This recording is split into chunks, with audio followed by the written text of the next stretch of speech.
Hello, this is Dr. Paul Cottrell, and I'm going to be going over the news. I'm recording this on November 3rd in the morning. It's before the opening bell. Payroll numbers came out less than expected at about, I think, 150,000, and new farm payrolls. And it was lower than expected.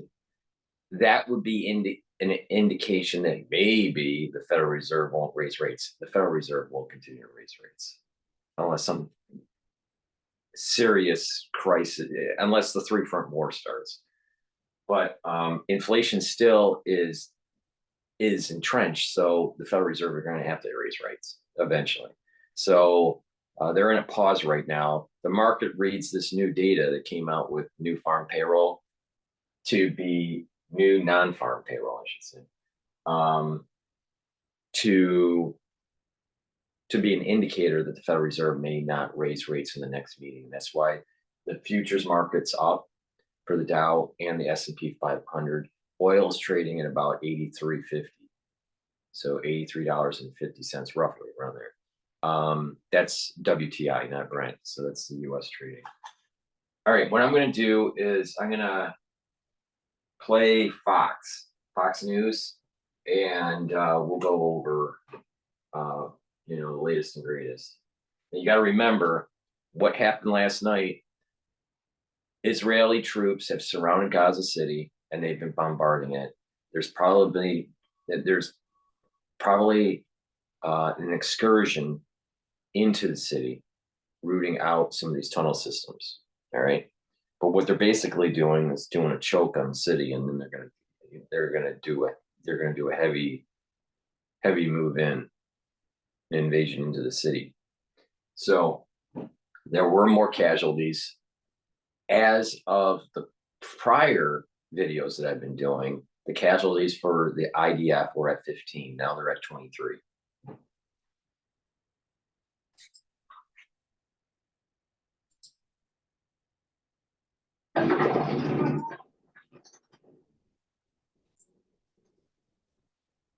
Advancing into Gaza.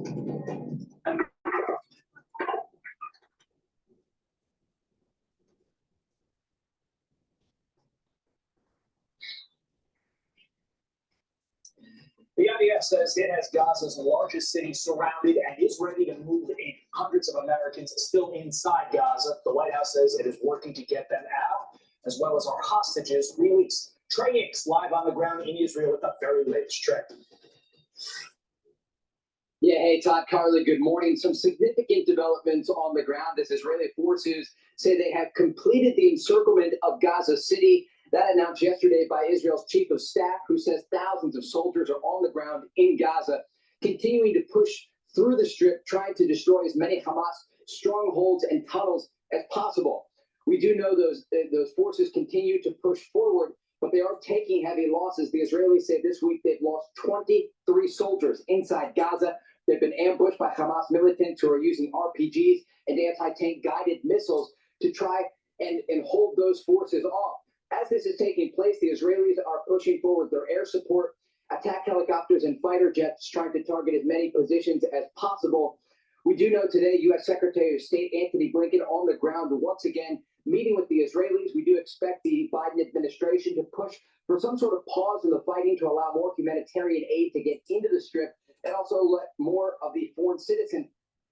A pause, a ceasefire, or whatever you want to call it, is the wrong issue here. There's going to be a term that they use that is very important, and that is what was the term that they used?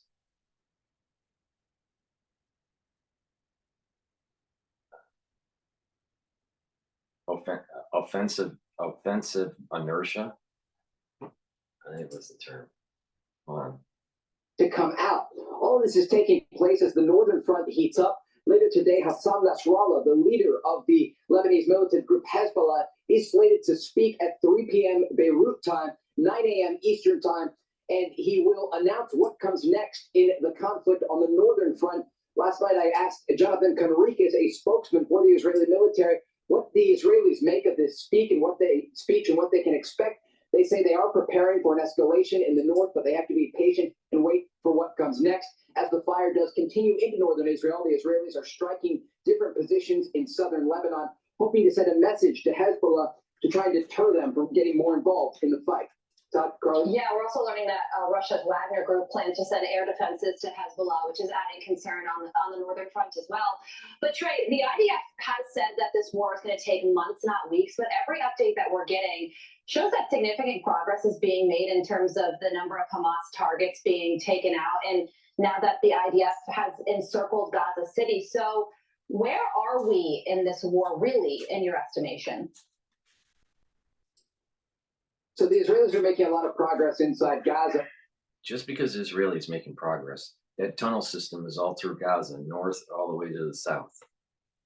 Not just that, you have to decapitate the Palestinian government because they're on the take. They've been fleecing their countrymen for years. They don't want peace.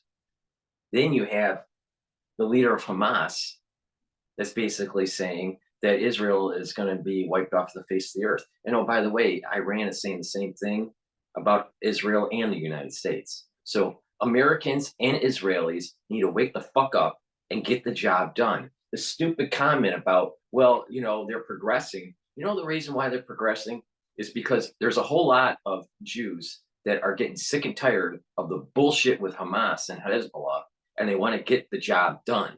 Not only that, there are quite a few people that are middle of the road that are praying, and there are quite a few people that are Orthodox that are praying. You know, and saying Tehillim, right? And I'm telling you, people keep on thinking this is a human event. This is a divine event.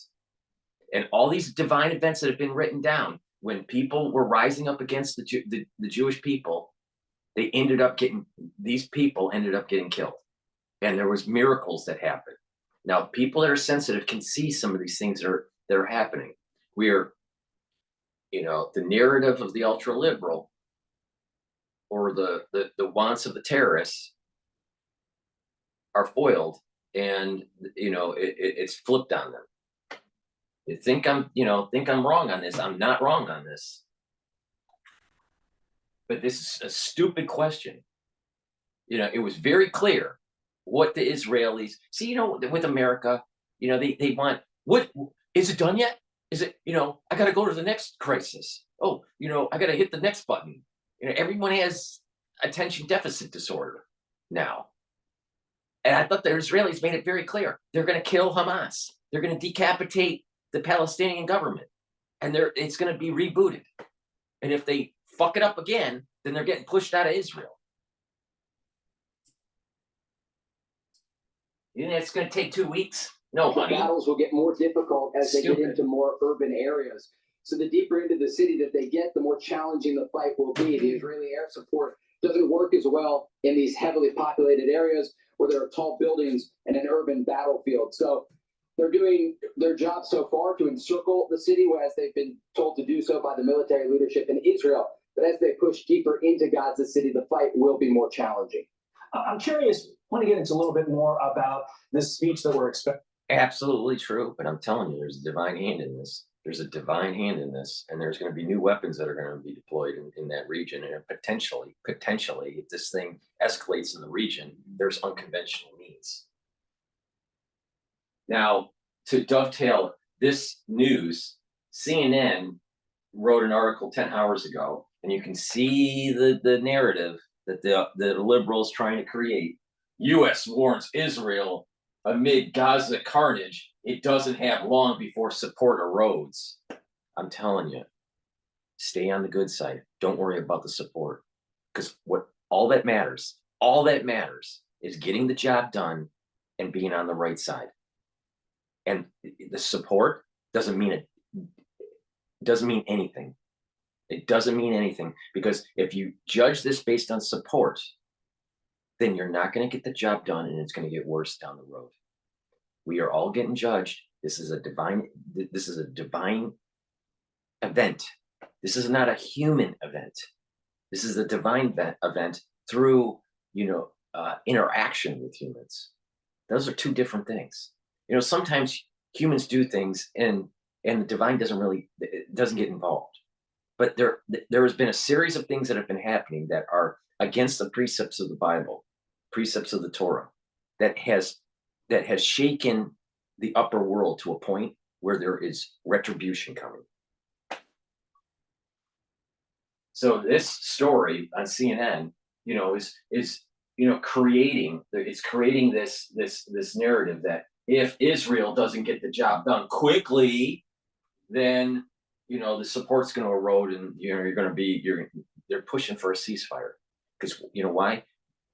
Biden and the Democratic Party and the ultra liberals do not understand what really is going on.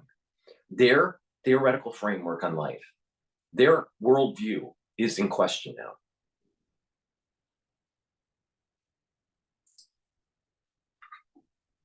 Like you said later on today, obviously the concern is more of an effort from Hezbollah on the northern front. But the Israelis that you speak with, the IDF soldiers that you speak with, is there a real palpable concern that this could extend beyond just Hezbollah and Hamas and Iran serving as a help to the proxy? Could this expand to a much, much larger regional conflict following this speech today?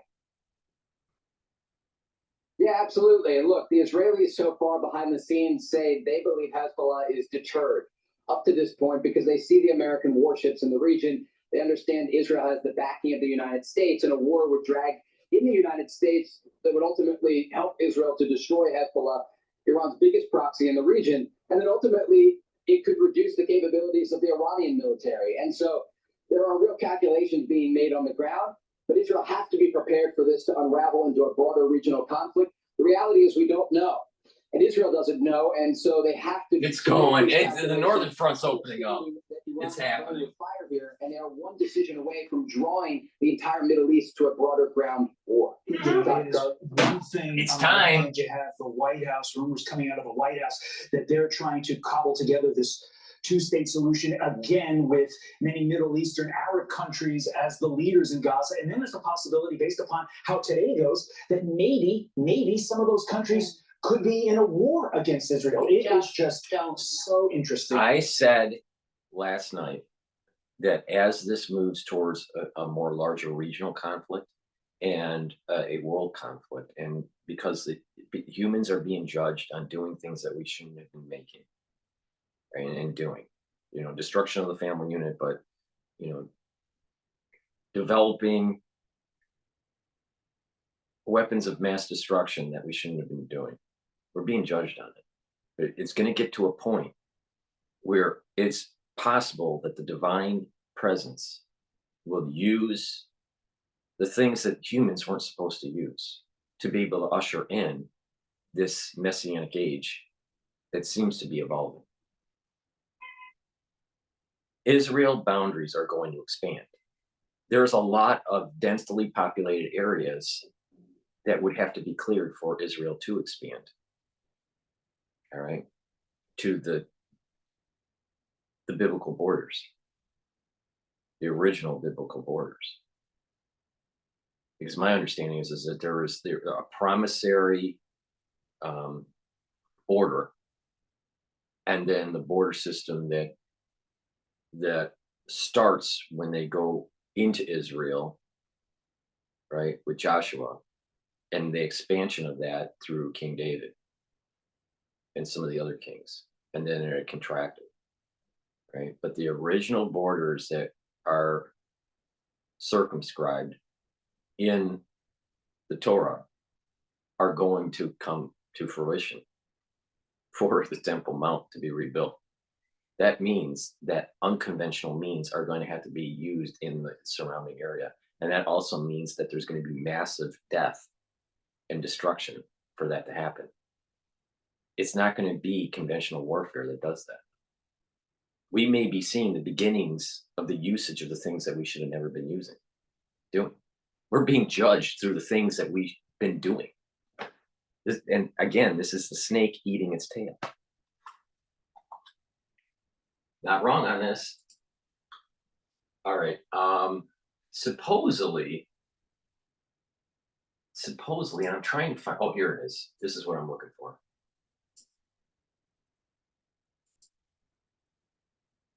Open to the service of the cause of God. This what must be. This Toby there as the This is live, so I have to read. This is live on Al Jazeera. Let's talk to Yumna Said. She joins us now on the phone from Gaza City. Yumna, as I said, there are very difficult pictures to look at. We cannot show all of them, but talk us through what There's supposed to be a live press conference or press release. Well, yes, these are civilian cars that were trying to evacuate from northern Gaza and Gaza City towards the south in light of all the violent bombardment that's going on and the Israeli military. Much on this as we will celebrate. I will not delve a number of satire if with have in the March celebration as All right, here we go. This is live, so this is a live feed, but I have to roll it back because I missed the beginning. It's difficult for us, of course, to show. This is on Al Jazeera Live. All right, now we're going to have to go. I'm playing this at The 9:19. leader of Hezbollah, he's speaking. Let's listen in. the celebration as we celebrate our fallen martyr, as we gather today to honor the memory of our fallen martyrs and renew our pledge to continue onto their path. Today we honor the memory of the fallen martyrs, the martyrs of the Islamic resistance in Lebanon, Hezbollah, the martyrs of the Lebanese factions fighting and resisting against the Israeli occupation, the fallen martyrs of Al-Qassam in Lebanon, Al-Quds Brigade martyrs in Lebanon, together with all the fallen civilian martyrs who were murdered at the hands of the Zionists, including journalists.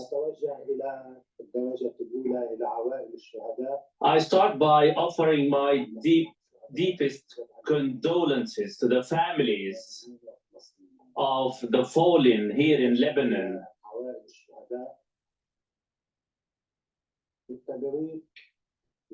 We offer our condolences and at the same time congratulate you as your loved ones have won this honor, the honor of martyrdom. Many of you have lost loved ones, a father, a brother, or a son. And I pray to God Almighty to accept all our good deeds. We offer condolences and congratulations at the same time to all the families of the fallen martyrs in Gaza Strip, West Bank, and on every inch where our brave martyrs have fallen, including those of Al-Aqsa Typhoon or Al-Aqsa floods that has extended on a number of fighting fronts. I will not delve much on this as we will celebrate the Martyrs' Day in a few days' time. However, I must reiterate that those fallen martyrs have won, and it is sufficient to go to our Holy Scripture, the Quran, to read what God Almighty said about them, and we are entitled to take pride in them, and we must remain firmly with certainty that they are rewarded with paradise with all the rewards you never envisaged or heard of. As God says in the Holy Scripture, those killed.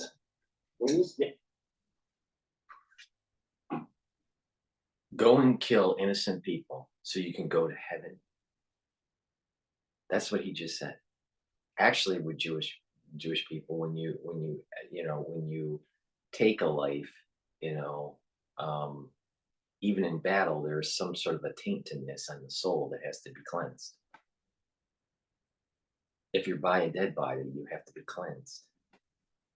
This is the whole reason during the temple times, the red heifer. Okay? There is a serious issue with Islam. I'm telling you, there's a serious issue with it.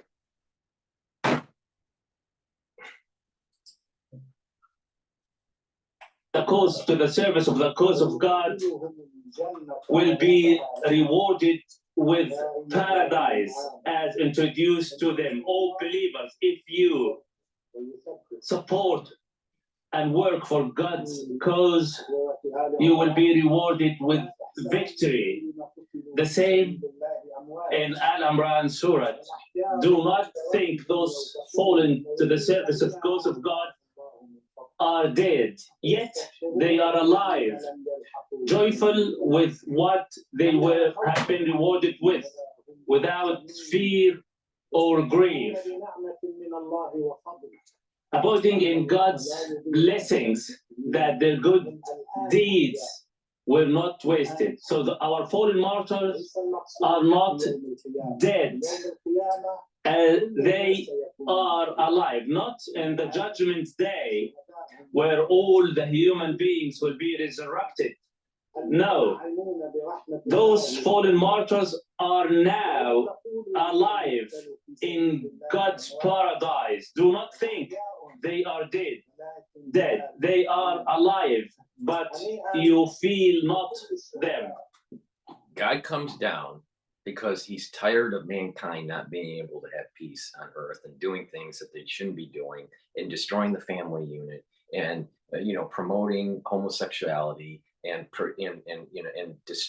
killing babies in the womb, and at term abortions, and all the crazy stuff with gender fluidity and changing the sex of children, and the whole sexualization of children. God is upset. Right? And he's judging all of mankind. And he is ushering in the steps towards the Messianic era, where it's the Temple Mount's being rebuilt and Israel gets bigger. Now, do you really think that when they charred those babies in Israel, or they went and killed, when Hamas, this guy's the leader of Hezbollah, but when Hamas went in and killed all those innocent civilians, all right, even though they're liberal and they weren't following the precepts of the Torah, you really think that God is going to say, you know what, those Hamas fighters, you're going to go straight to heaven and have your 70 virgins or 72 virgins? Really? I'm telling you, the United States government should make sure that beard and that turban just goes up in a flame. Operation Flame Your Beard. We congratulate all the fallen martyrs, the fighters, the civilians, the aggrieved, women, men, Futures market's up even more right now. And young. We congratulate them for this massive transition at the presence of God, paradise where there is no Israeli oppression or American hubris, no killing, no massacres, no pogroms. And from this firm conviction, we congratulate them, and to their families we say, your loved ones have fallen in a battle on the face of the earth. And if we are to look for a fully legitimate, lawful battle from the legal, ethical, or religious perspectives, we cannot find one, but that battle fighting against the Zionist occupiers. This is a seamless battle at the human, Bring it on, bitch. ethical, Bring it on. or religious levels. It is the most evident, the most honest, and the most noble to the service of the cause of God. This what must be established in the first place. We also Remember what I said. This hate against Israel and against Jews, in quote Zionists, is gonna turn against the Christians. This is gonna end up getting framed in like a new crusade. Watch. This is a battle between Islam and the modern world. to the relatives of the fallen martyrs, we are proud of you. We take all pride in you. We have heard your statements of acceptance, submission for the fall of your loved ones. And here lies our true strength before the arms. Our true strength lies in our firm belief, unshaken conviction, our devotion and commitment to the cause. We are prepared to sacrifice. It is expressed in the voices of the fathers, mothers, wives, and children of the fallen martyrs. Equally enough, we salute the epic people, unmatched, unrivaled, the people of Palestine, the people of Gaza. We have seen them on TV screens. Man, woman, child, baby, crawling from underneath the rubble. Yet he cries out, saying, all what is lost is to sacrifice for the sake of our homeland, for the sake of our cause. We cannot put this into words. We cannot express their fortitude, bravery, patience, and resolve. The same applies to the residents of West Bank. Patience, fortitude, and resolve. Ladies and gentlemen, today I will address you on the main topic in order to understand what happened and to make clear of our position and also identify the liabilities and taking into consideration the Lebanese affairs, which will require further details at a later point of time. At the beginning, we must also salute all those who took to the street in support and in solidarity with the Palestinians from all over the world, Arab and Muslim and Latin American countries, the peoples of different nations, specifically the strong and brave Iraqi and Yemeni arms who are now involved in this holy war. لماذا وصلت الأمور وما خلفية Why have we reached that point, and what is the backdrop عملية of what happened in October 7, Al-Aqsa Typhoon operation? I will address bullet points in brief. يبنى عليها It must be mentioned معروف لكم in وللعالم order to build up. Al-Aqsa typhoon and the whole and kamikaze's divine wind. I'm telling you, there's so many rhythms, you know, fib sequence of a fib sequence. You know, there's this rhythm that's taking place from past historical events. And I'm telling you, it's not going to play out well. We could have knocked out Hezbollah. We could have prevented Hamas. We could have prevented this funding from Iran if we dealt with Iran properly in the 70s when they took our hostages. And now this is metastasized across the world, where you have Islamic jihadists embedded in multiple countries around the world, especially in Europe and in the United States. This is now, we didn't have that metastasized problem back in the 70s. This is proof positive of my thesis. Get the job done before it turns even worse, where it's more expensive, more costly, more deadly. And it's getting to the point where unconventional means we may have to pull the chute for unconventional warfare, radiologic, biologic, and chemical, to make this happen.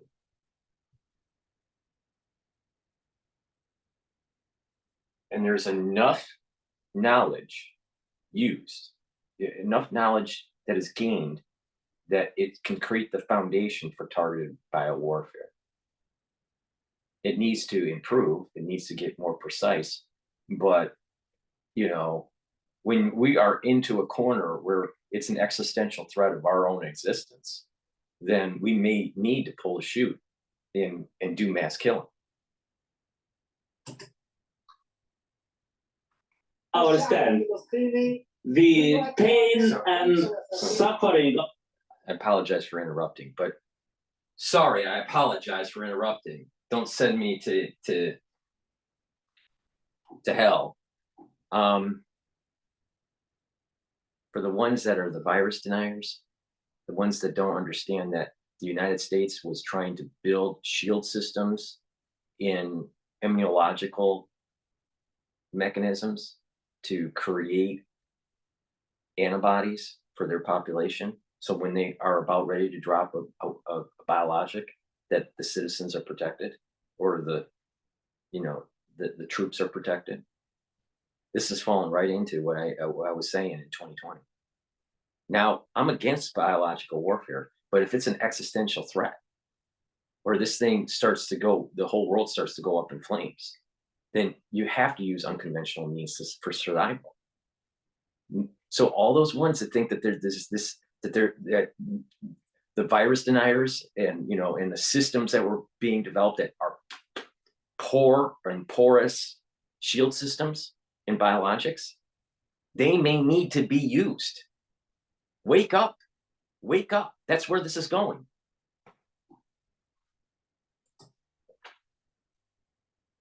Palestinian people is not a secret to the whole world, and there is no point to delve in this. Yet the recent years were harsh, especially with this radical, stupid, and brutal government of Israel. Radical. There are 4 main headlines on the Palestinian landscape. The first is the Palestinian detainees. Thousands of Palestinian men and women and even children are held behind Israeli bars, some for years. Many are on the verge of death, and no one is moving a finger, and with this radical government, this stupid minister made the lives of the detainees and their families even worse. The second issue is Al-Quds, Al-Aqsa Mosque, and what has been happening in the past weeks, namely the few days before Al-Aqsa typhoon. These conditions were unprecedented since the occupation of Jerusalem in 1967. Third, the unjust siege laid to Gaza for more So you than... got to read in between the lines when these guys are talking. They don't like they don't like Israel and the Western powers having the land of Jerusalem. All right. Now this thing is divided up: West Jerusalem, East Jerusalem, right? But I'm telling you, yeah, I keep on saying this is about the Temple Mount. And what's the irony of it is the Temple Mount is more important to the Jews than it is to the Muslims. It's Mecca that's more important to the Muslims. Their Mecca is like our Temple Mount. We're not asking for Mecca, but we're taking the Temple Mount. I'm telling you, people keep on thinking that this is not a biblical issue. This is a biblical issue, and there's a divine thing that has been brought down because mankind has been screwing up too much. Get on the right side.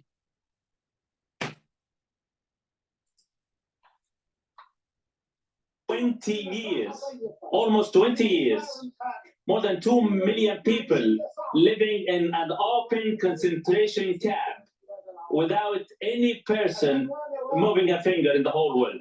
The fourth one is the recent perils and risks hovering on the West Bank through the expansive illegal Israeli settlement under the auspices of this stupid fool government, in addition to the daily detention and demolition of homes. These are the key 4 headlines that have impacted the Palestinian and the Palestinian resistance, and no one in the whole world is moving their finger. The United Nations, Security Council, Organization of Islamic Cooperation, League of Arab States, European Union, none of the international blocs or organizations. On the contrary, the Palestinian cause and all what is happening in Palestine were totally forgotten. The whole world turned a blind eye to them. Totally abandoned, totally forgotten.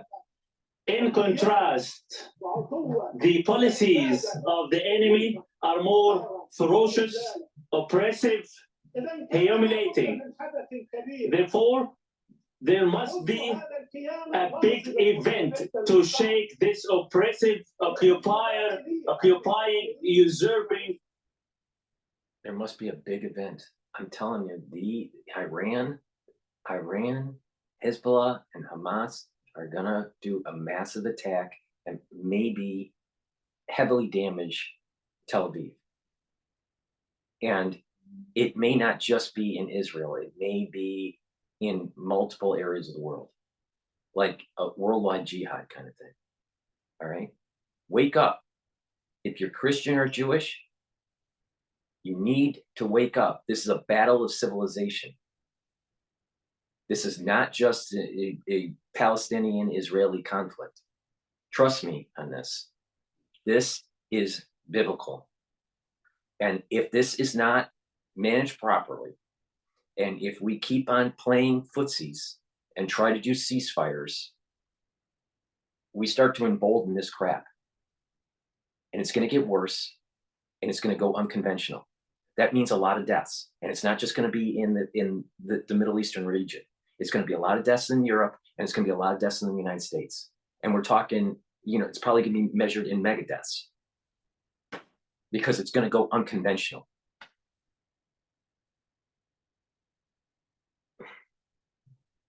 Knock them out now. knock him out now. He's proving exactly what I've been saying for the last 4, 5, 6, 7 days. These fucking people are crazy.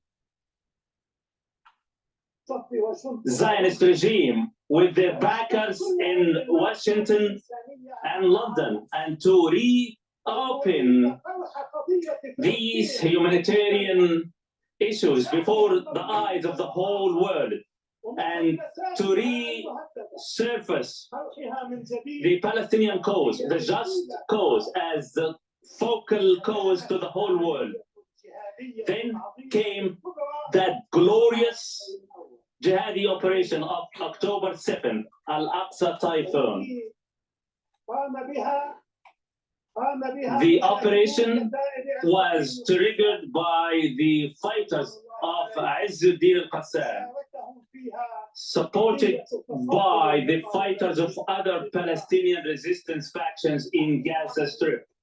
This operation, so this is the first point in the backdrop of the event.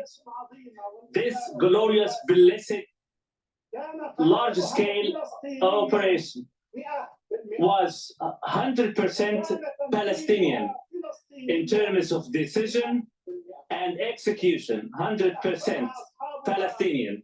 Even the Palestinians have kept it secret, even from their fellow Palestinian resistance factions in Gaza. So is it Hamas or is it the Palestinians? Or you can't tell the difference. See, again, God gives us, this is another classic example of what I'm saying. The liberals don't understand. These ultra liberals don't understand. You're going to be eating your own tail. The snake is going to eat its own tail. He just stated that it's the Palestinians. He didn't say Hamas. He said the Palestinians.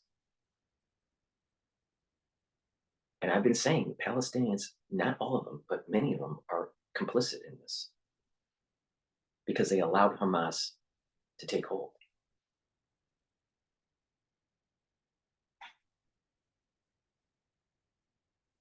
So when they say all the Palestinians are innocent, this guy just said they aren't.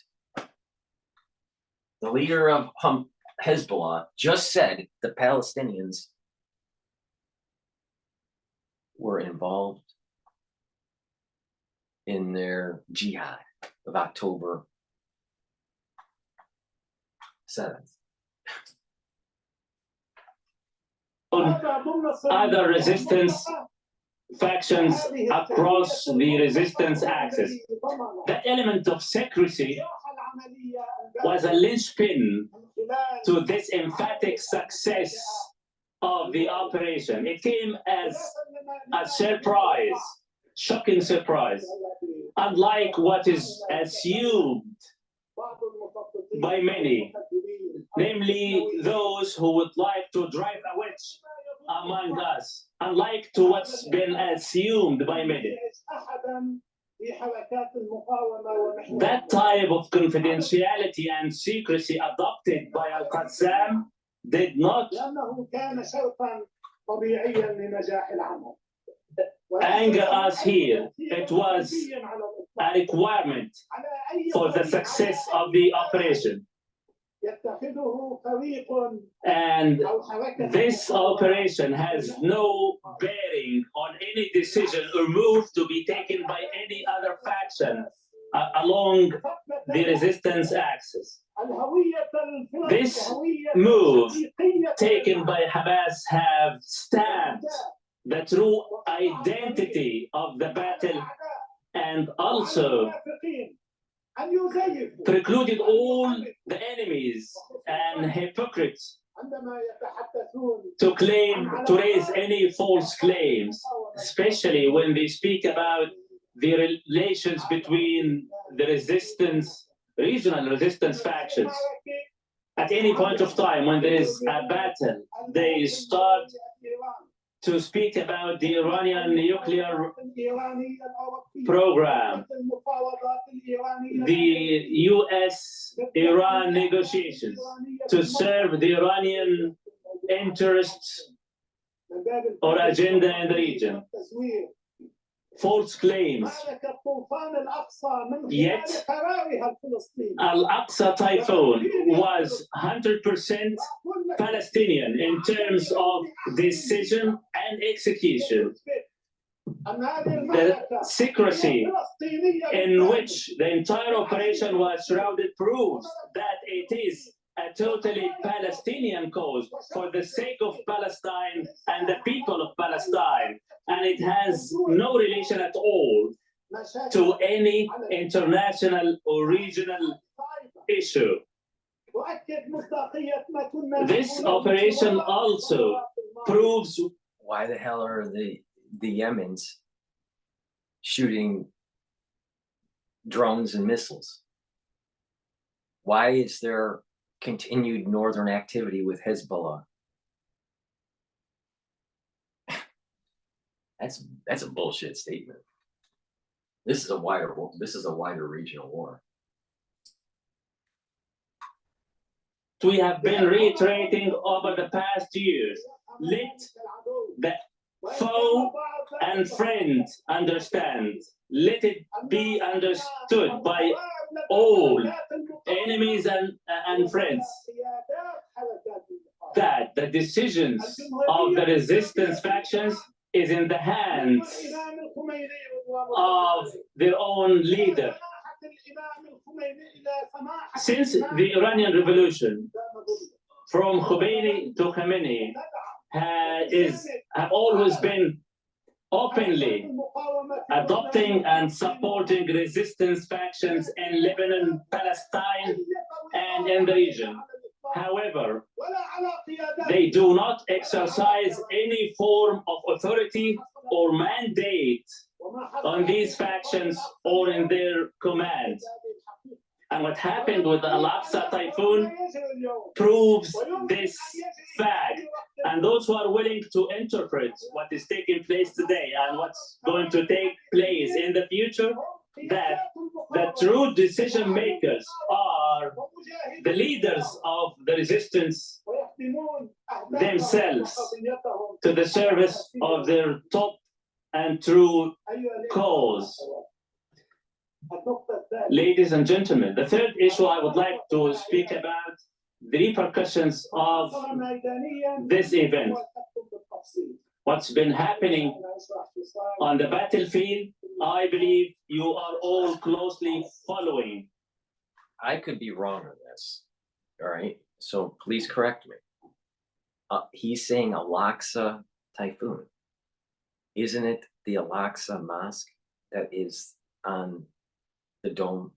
That's the Dome of the Rock. The Alaska Mosque is the Dome of the Rock, which is on the footprint of the Temple Mount. Now, I could be wrong on this, but if I'm right, he is proving my point here, that this is about the Temple Mount. And I didn't know that their operation was called Alaska Typhoon. I'll tell you, this is...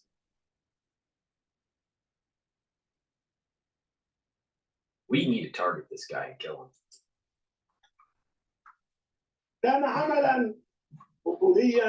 No doubt, it was a brave, heroic, creative, perfect,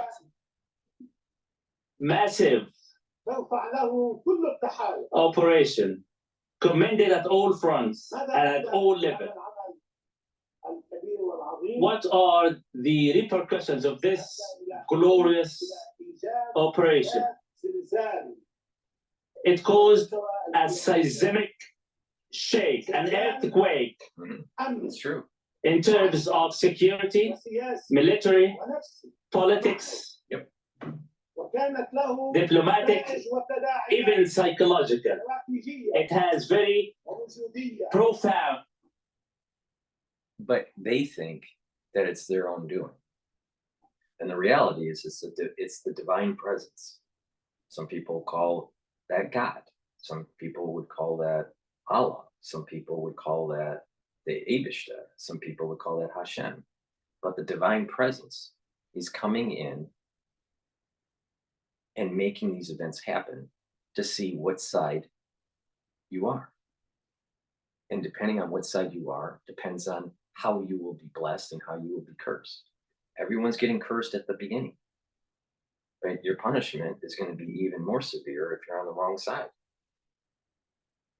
And the divine presence, the divine presence is showing the fallacy of logic of the ultra liberal, the fallacy of the logic of trying to embrace people like this. Those blue-haired liberals that want to kill children in the womb, you really want to support that crap? You really want to support this kind of guy?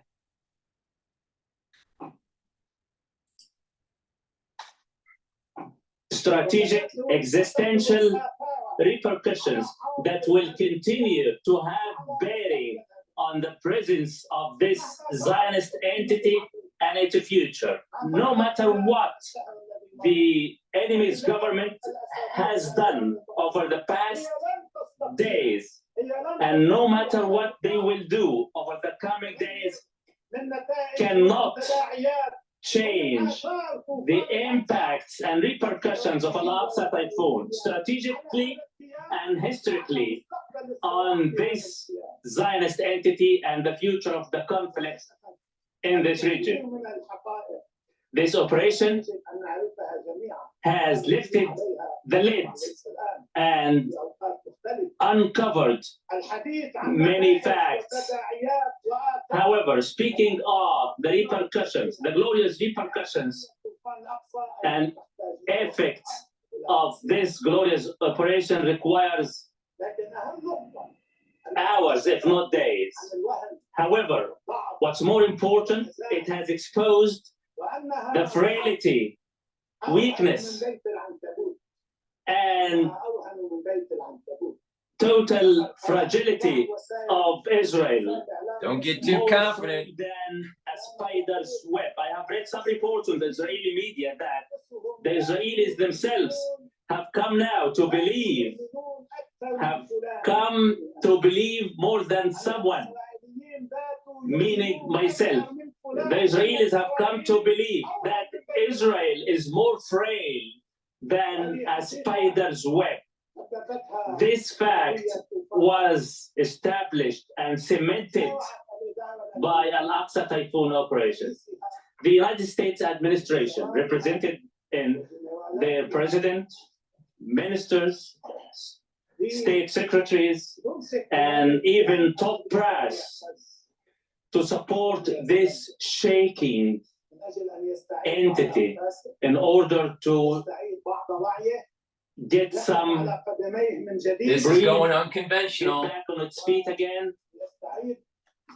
and to restore some action and to take the initiative, which he has until now. And they had it to provide all forms of protection and support. The swift response by the United States to support and back Israel has proven how failing Israel is from the very first days of Al-Aqsa Typhoon operation against the totally besieged Gaza Strip. The Israeli government was in a dire need for the U.S. fleet to navigate to the Mediterranean for military and psychological support. Where is your fleet? Where? Pardon me.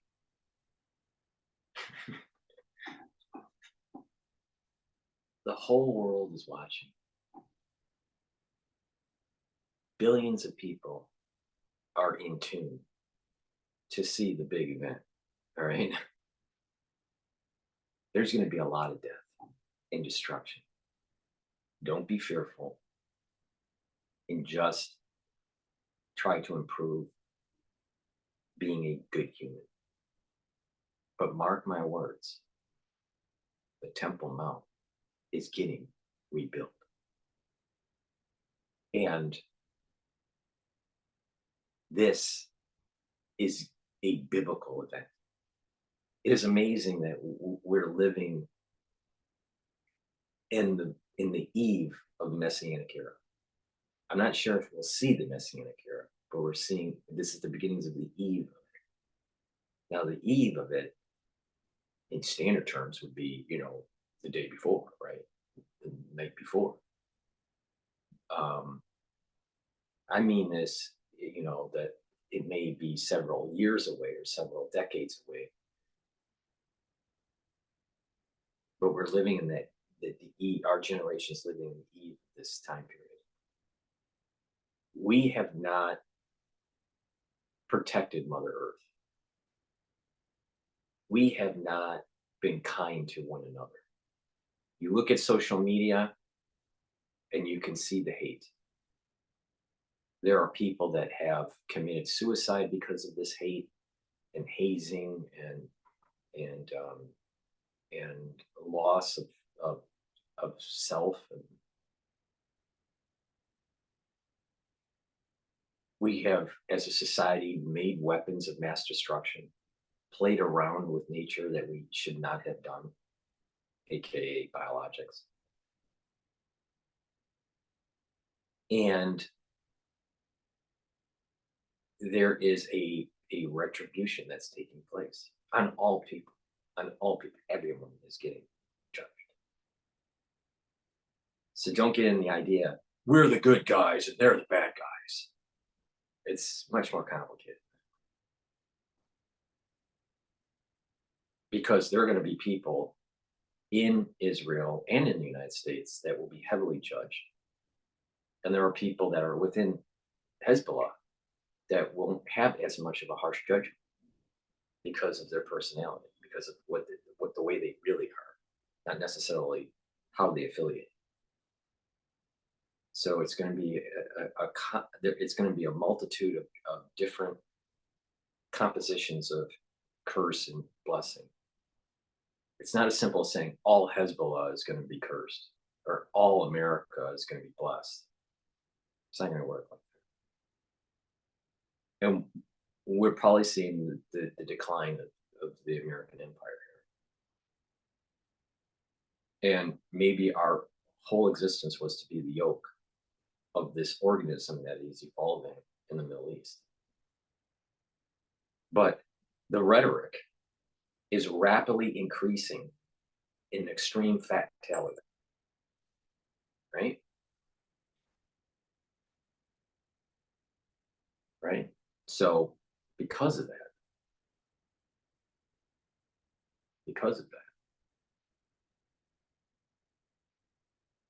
we're increasing the risks of unconventional warfare and high death toll. So all the things that people have been warning about with armaments, escalation of nuclear capability, escalation of biological warfare, all these things are coming home to roost. And we're all going to be judged. And some people were like going, oh, a lot of these virus deniers, and go, don't listen to DrPaulCottrell. He doesn't know what he's talking about. Viruses don't exist. Well, there's an awful lot of money that's been poured into biological weapons.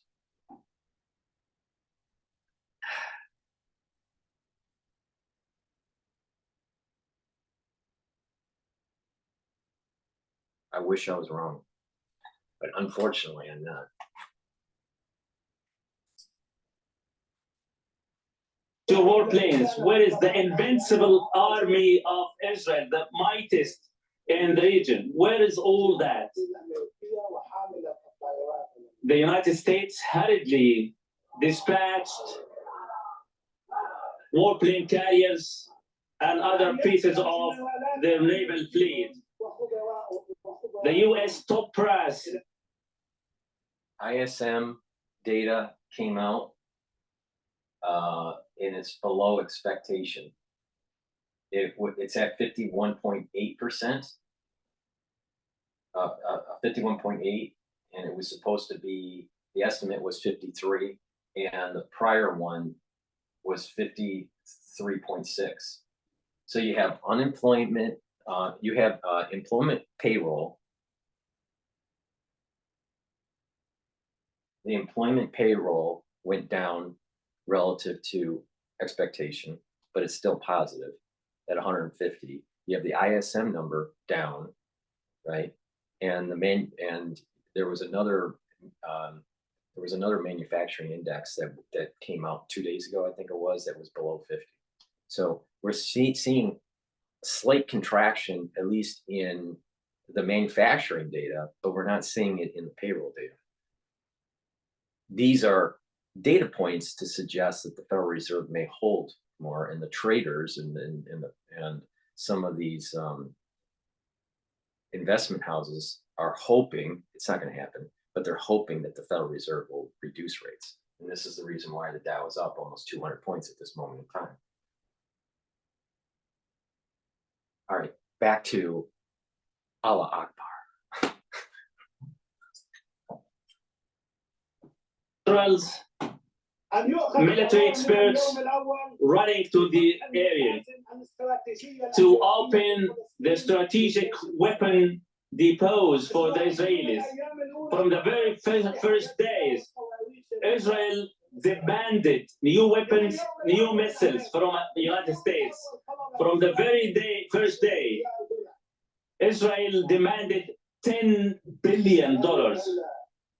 Is it a strong state? Is it an invincible army, as claimed? A state that required that amount of US and Western support? Heads of state, heads of governments, defense ministers, top brass generals flocking from all over the world to provide moral support. This is what Al-Aqsa Typhoon has caused to this frail entity. These are some of the profound impacts of Al-Aqsa Typhoon operation. All these must be evaluated and analyzed in detail, which we don't have time to. Yet, we must understand that all the sacrifices offered in Gaza, West Bank, and at all fronts are really worthy. All these sacrifices, all these achievements, outcomes, and repercussions deserve all these sacrifices simply for the reason that it paved a way for a new slate in our conflict with the Israeli enemy. It paved the way for many countries and nations within the region. There was and there is no other option.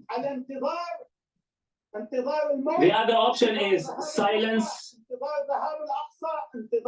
waiting for more oppression, more siege, more death, more killing.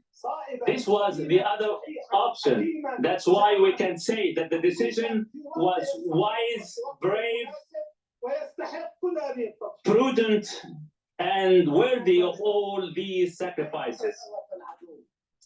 The next point: how was the enemy's response to Al-Aqsa Typhoon operation?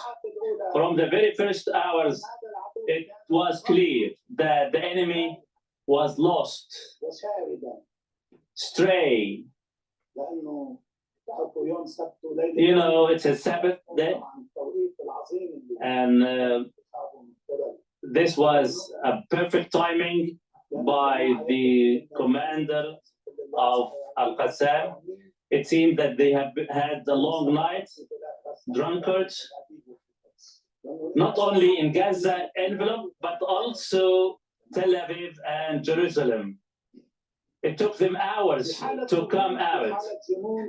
They came out in historical state, angry, in an insane fashion.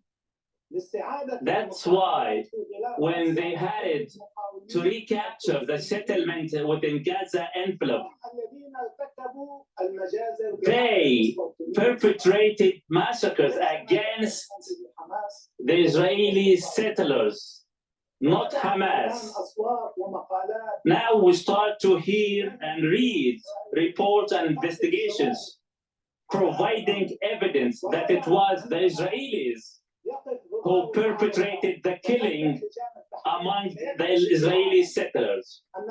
And in the near future, when the dust settles, the whole world would come to know that all those killed within Gaza envelope were killed by the Israeli army itself, who was acting insanely. أمام غزة Let's get this straight. Let's get this straight, because again, here's an example of the snake eating its tail. Crazy logic, right? Islamic Jihad logic and ultra-liberal logic, right? He literally said that it was the Palestinians that did the October 7th attack. He said that in his speech. All right, they are responsible for this, right? Right, and he applauded them. Right, and then he flips it and says now the Palestinians are non-combatants. Yet at the beginning of the speech, he was saying that they were the ones that were involved. Again, God, it is so obvious. It is so obvious that God is showing us the circular eating, the snake eating his tail. Right here is another example of it. Are the Palestinians combatants or not? Now, the reality of the situation is the Palestinians are not combatants. It's Hamas that are mainly the combatants. But there were too many Palestinians that allowed Hamas to take hold. And they didn't fight. The Palestinians didn't fight Hamas. They let them dig in. They don't leave when they're told to leave by the IDF. And the IDF is targeting Hamas and its tunnel structure. It's very obvious. So if there's collateral damage, there's going to be collateral damage. And to get to some of these tunnels, you're going to have to use some very large munitions, and there's going to be a lot of collateral damage when that happens. So is it that the Palestinians are combatants or not? Because at the front of the speech, they were involved in October 7th. And at this point in the speech, they're just, regular citizens. Well, which is it?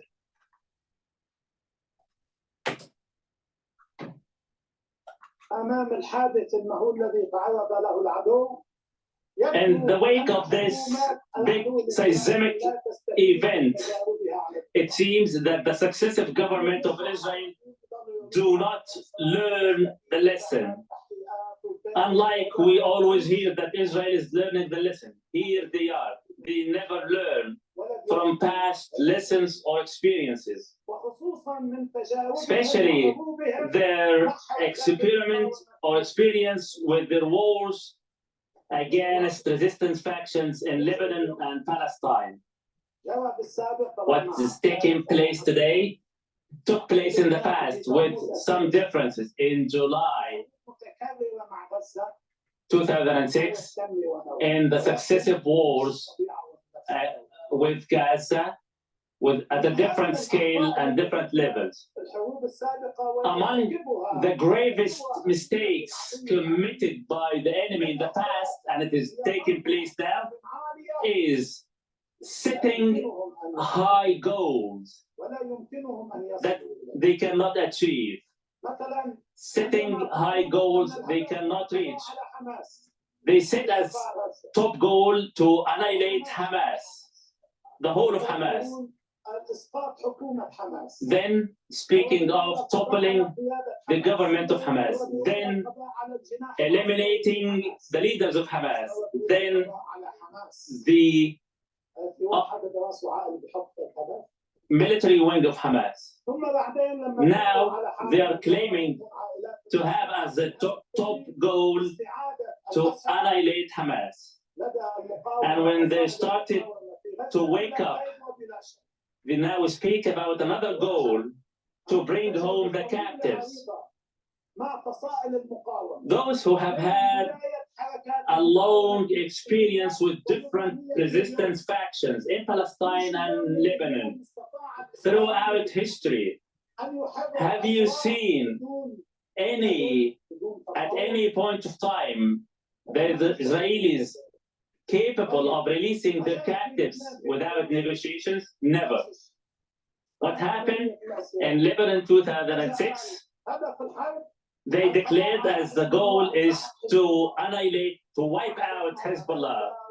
They were backed by the United States and the whole West, including Arab states. Their goal at that time was to wipe out Hezbollah from Lebanon and to bring home the 2 Israeli captives. The war extended for 33 days. Neither Hezbollah was wiped out, nor their 2 captives released without negotiations. The same thing is taking place. It's not because they can't do it. It's a problem with the international community preventing them from doing it. It's the United States preventing them from killing Hamas. It has to be all war. More proof in the pudding that it only gets worse if you don't get the job done. Today in Gaza, yet with a difference, and the difference is the massive pogrom, the massive amount of destructions and killing. In July war, 1,150 houses leveled, thousands of fallen martyrs. Yet, the resistance fighters at all fronts, backed by the Lebanese people, stood their ground. The enemy, step by step, gave up on his goals. What's taking place in Gaza Strip today proves the stupidity and impotency of the Israelis. They are wreaking killing among civilian Palestinians in Gaza. Most of those killed are women and children. The majority of the victims are civilians. Churches, mosques, school buildings, even hospitals are not spared. Everything is legitimized. Why are the tunnels underneath hospitals, underneath civilian residencies? Why? I'm telling you, there is a deep issue with Islam.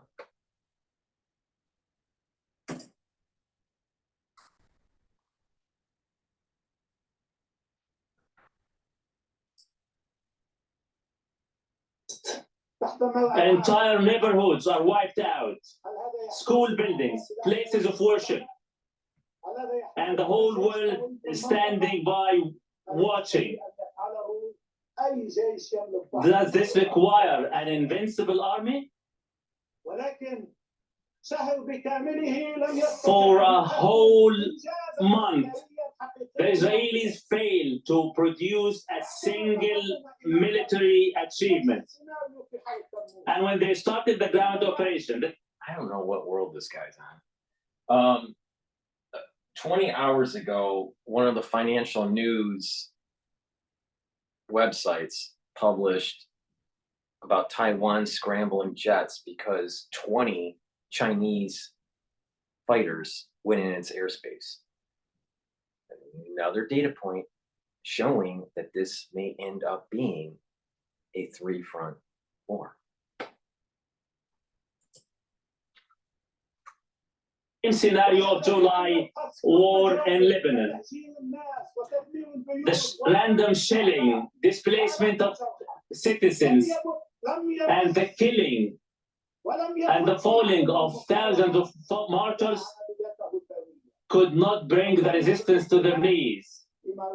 Then, at that time, the Israelis started their ground operation, and to them, our fighters stood up to them, and the whole battle was followed by the whole world. The same thing is repeated in Gaza. The Israelis are trying to launch a ground operation in order to sell to the whole world that they are launching a large-scale ground operation. Even the limited moves taken by them were met by the bravery of the Palestinian resistance. We have all watched this resistance fighter approaching and placing. This awfully is reminiscent of some of the speakers that were talking during the Iraq War, as the whole society was starting to fall apart. I'm telling you, Hamas is going to get fucked up. Seriously fucked up. Explosives on the top of the tank. How do you think the Israeli troops will be able to fight among those brave fighters? Nothing but confusion, fear, and frailty. What the Israelis are good at over the past 75 years is nothing but perpetrating pogroms, massacres, with the aim of exercising pressure on the leaders of the resistance to wave the white flag. And I believe the scenes we have been witnessing every day, every hour, every minute, women, men, children crawling from underneath the rubble, crying out and saying, "We are holding our ground.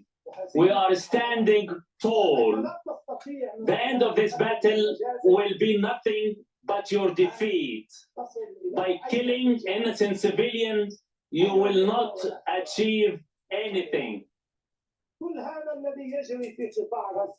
All what's taking place in Gaza Strip, seen by the whole world, reveals and proves once again the brutal, barbaric nature of the Zionist regime of Israel, the usurping, occupying force that was planted in our region in Palestine on the grounds of the ill-fated Balfour Declaration, to feed on wars in the region,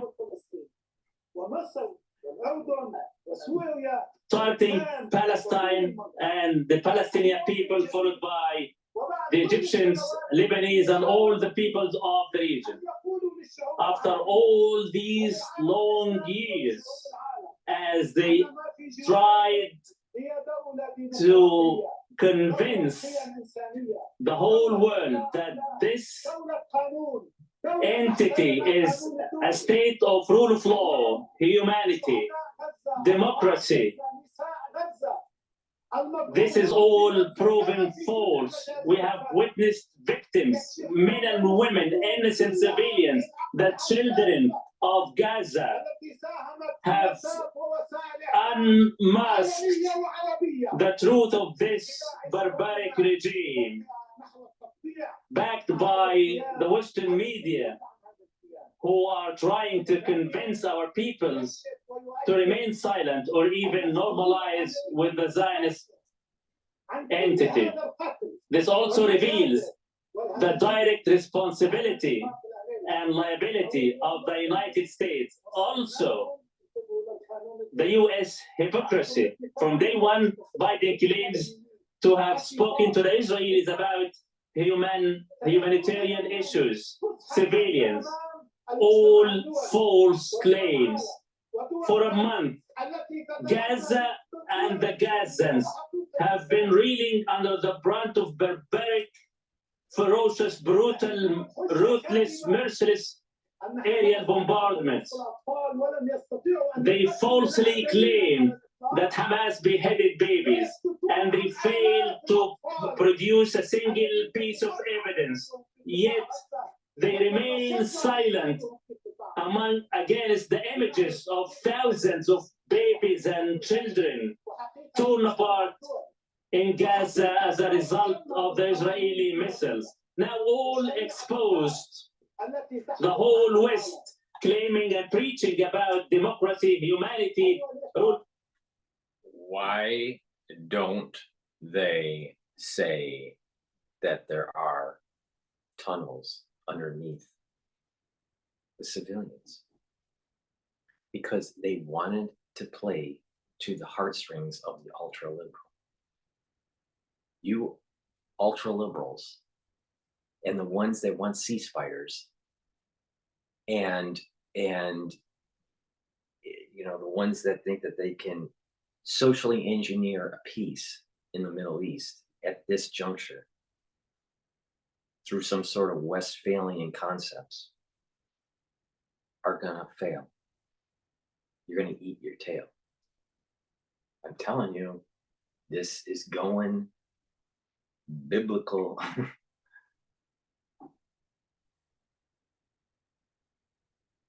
And it's going to go against the Christians. Law, it's nothing but hypocrisy. It is a lynch law.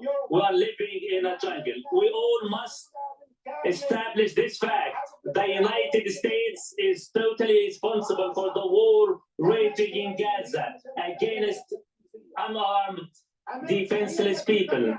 It is the United States that vetoes. Start the argument to move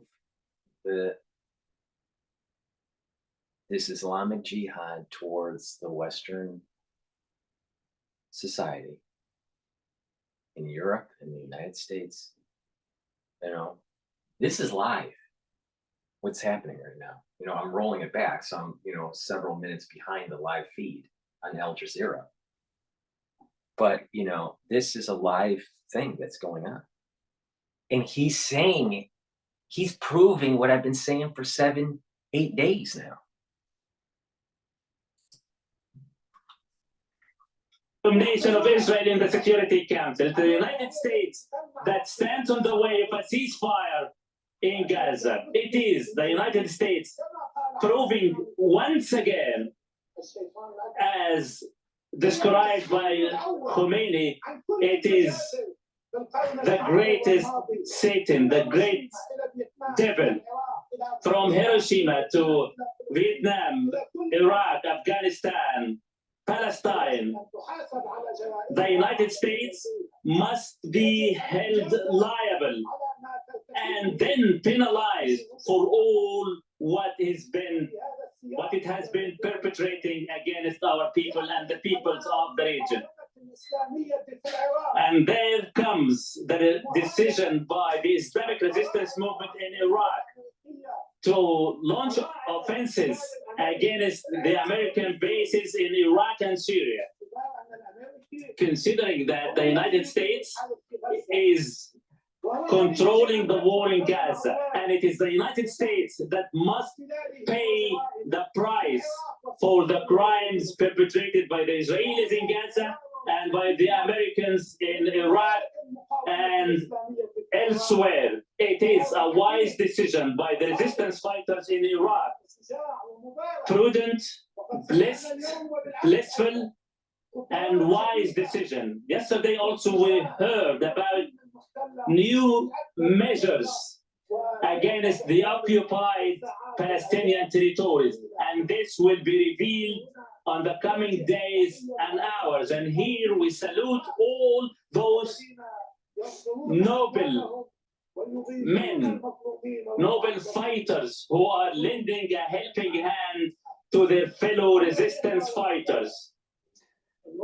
Ladies and gentlemen, it is the duty of every free nobleman in this world to establish and reiterate these facts in the public opinion warfare led by the Western media that is falsifying and misinforming the public. We started to see the public opinion shifting as the whole world witnessed women, defenseless women and children torn apart. This is the least we can do in this battle, the battle of right against false, the battle against ferociousness, brutality, and barbarism, represented by the United States and Israel. Supporting Gaza and the Gazans is the least humane requirement. Those who took out to the street in support, who rally, those who donate, let alone those who fight, are under the duty towards Gaza and Gazans. Those who remain silent must reconsider about their faith if they claim to be religious, and their honor if they claim to be honorable. Each and every one, all and each, must live up to his own responsibility. Speaking of which, in 1948, when the whole world abandoned the Palestinian people, this Zionist entity came to existence and pushed, and the people of Palestine and the peoples of the region have paid the price of the establishment of this Zionist regime. Not only the Palestinians, the Egyptians, the Syrians, the Jordanians, Lebanese have also paid the price. Lebanon has taken a bigger toll as a result of the existence of this usurping, occupying Zionist regime. This is an established fact. And again, today, what is taking place in Gaza is not a war like the others. It is not a battle like those of the past. It is not an event like those of the past. It is a decisive battle, historical one. What is after this battle is never like what is before. This dictates that each and one shoulders his own responsibility.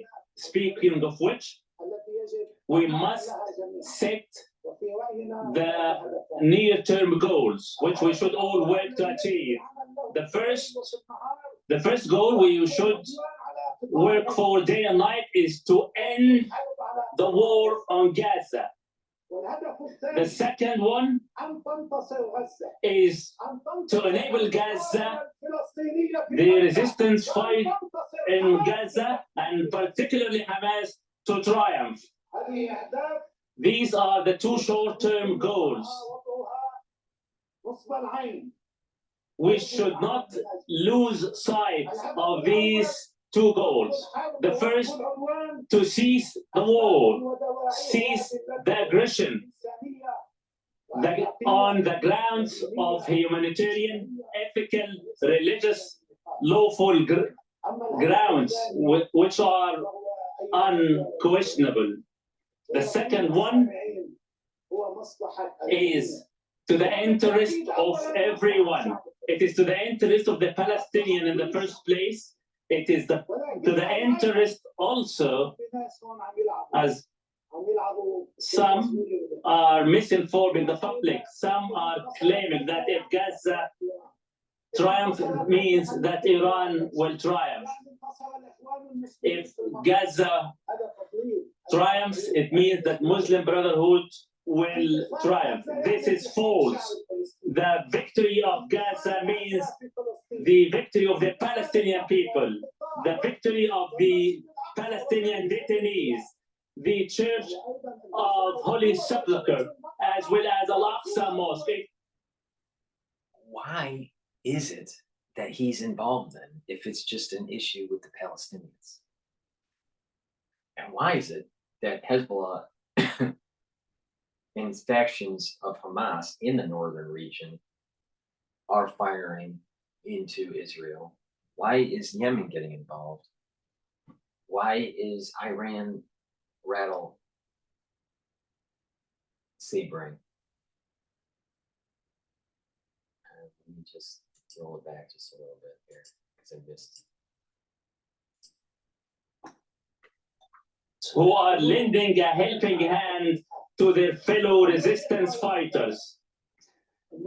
Ladies and gentlemen, it is the duty of every free nobleman in this world to establish and reiterate these facts in the public opinion warfare led by the Western media that is falsifying and misinforming the public. We started to see the public opinion shifting as the whole world witnessed women, defenseless women and children torn apart.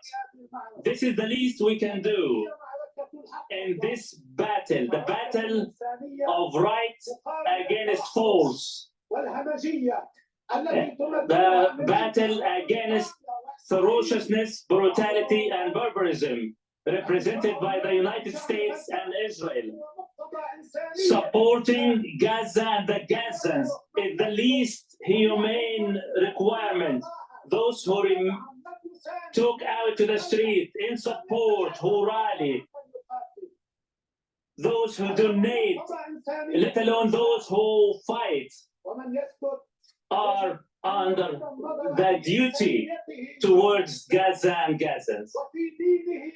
Those who remain silent must reconsider about their faith if they claim to be religious, and their honor if they claim to be honorable.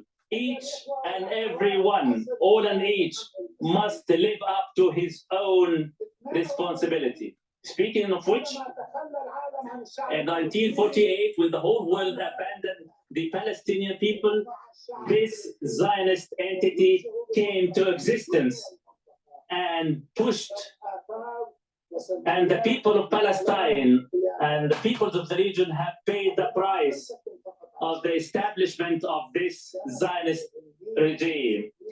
Not only the Palestinians, the Egyptians, the Syrians, the Jordanians, Lebanese have also paid the price.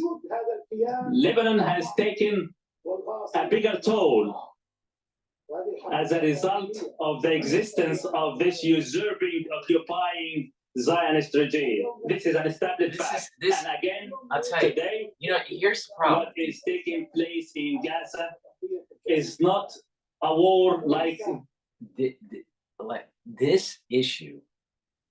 This issue that's going on throughout his whole speech, saying that it's just the Palestinians, this, the bottom line is he's rolling it into a larger war. I'm telling you, this is not just going to be inflammatory. This is going to be explosive around the world.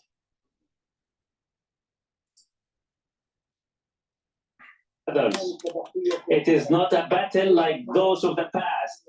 It is not an event like those of the past. It is a decisive battle, historical one. What is after this battle is never like what is before. This dictates that each and one shoulders his own responsibility. Speaking of which, we must set the near-term goals, which we should all work to achieve. The first goal we should work for day and night is to end the war on Gaza. The second one is to enable Gaza, the resistance fight in Gaza, and particularly Hamas, to triumph.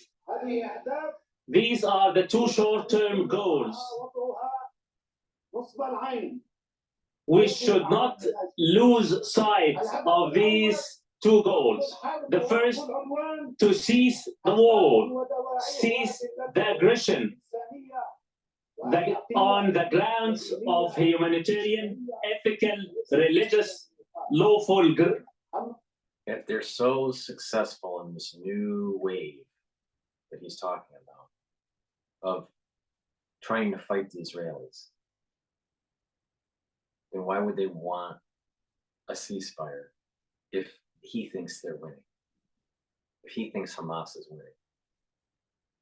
A ceasefire would only slow down their win, slow down their momentum. You don't want to slow people that are winning don't want to slow down, because there's an inertia, there's a battlefield inertia that is needed, and you break that inertia through ceasefires. This is the reason why in football they do have, and they do timeout. There's a timeout, like a 30-second timeout, all right, or a minute timeout, to break the momentum of the other team when they're doing a drive down, let's say down the field in football. You break the momentum through timeouts. Ceasefire is no different than a timeout. If you're winning, you don't do timeouts.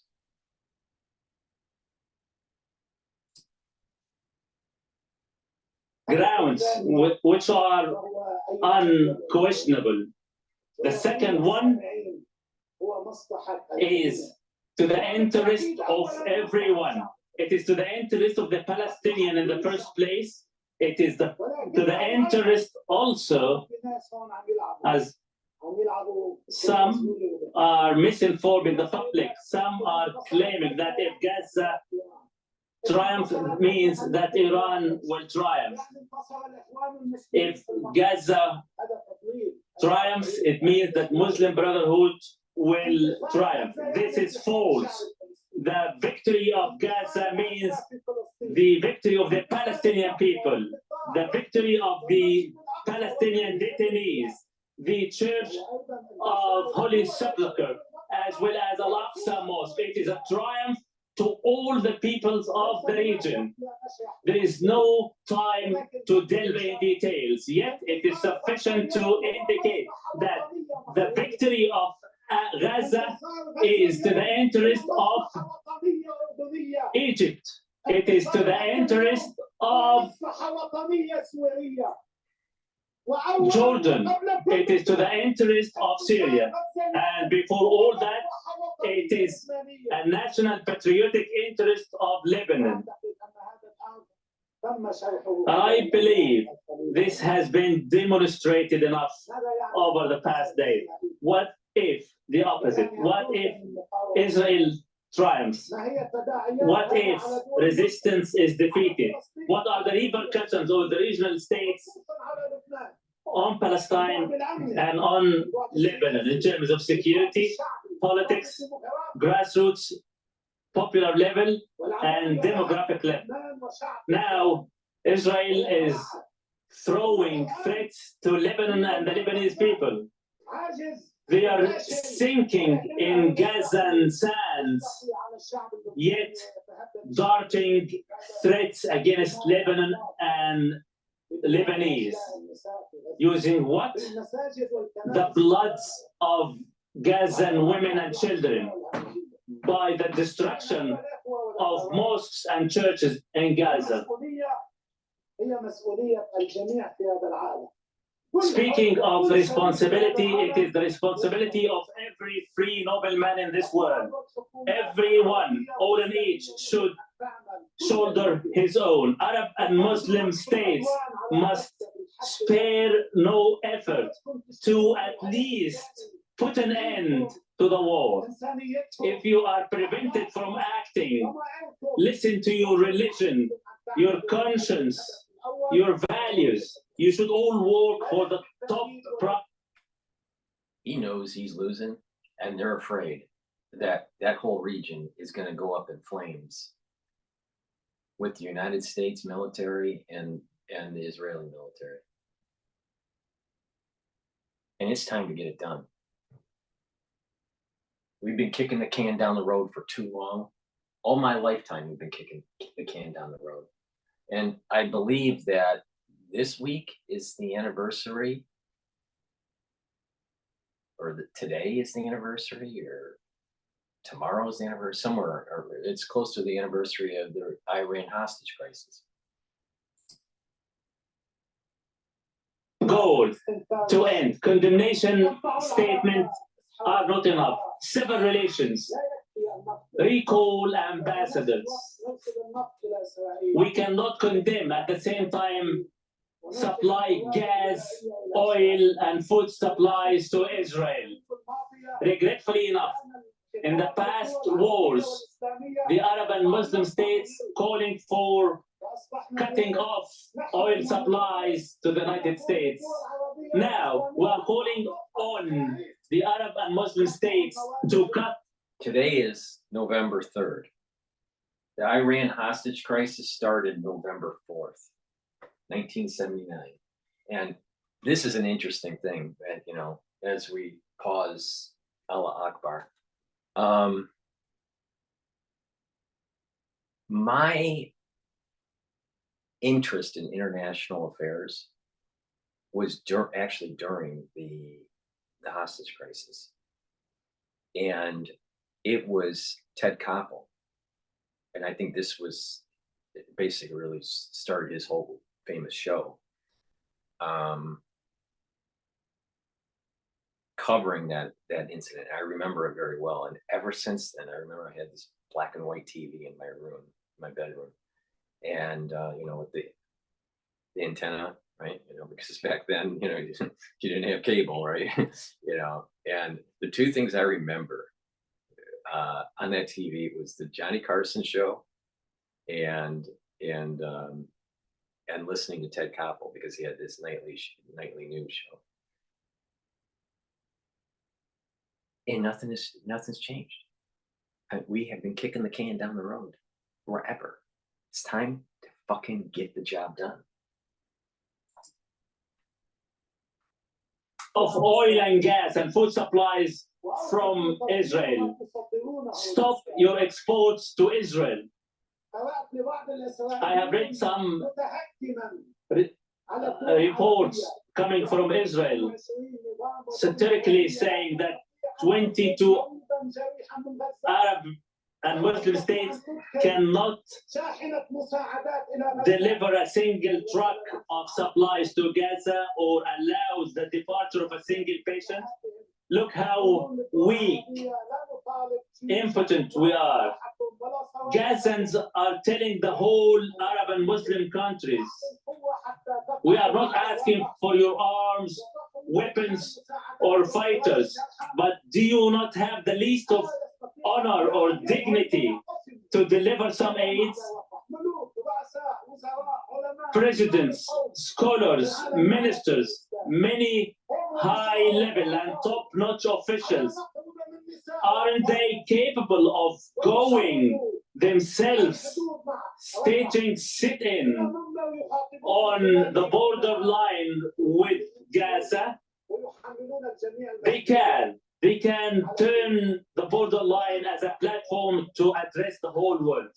Here, I do not wish to label others as traitors or whatever, yet we should not fall in despair. We should continue to call on our brothers. We should continue. Does that sound like you're winning? When you're begging for help of the international community? At the beginning of the speech, he was saying that it's all the Palestinians that,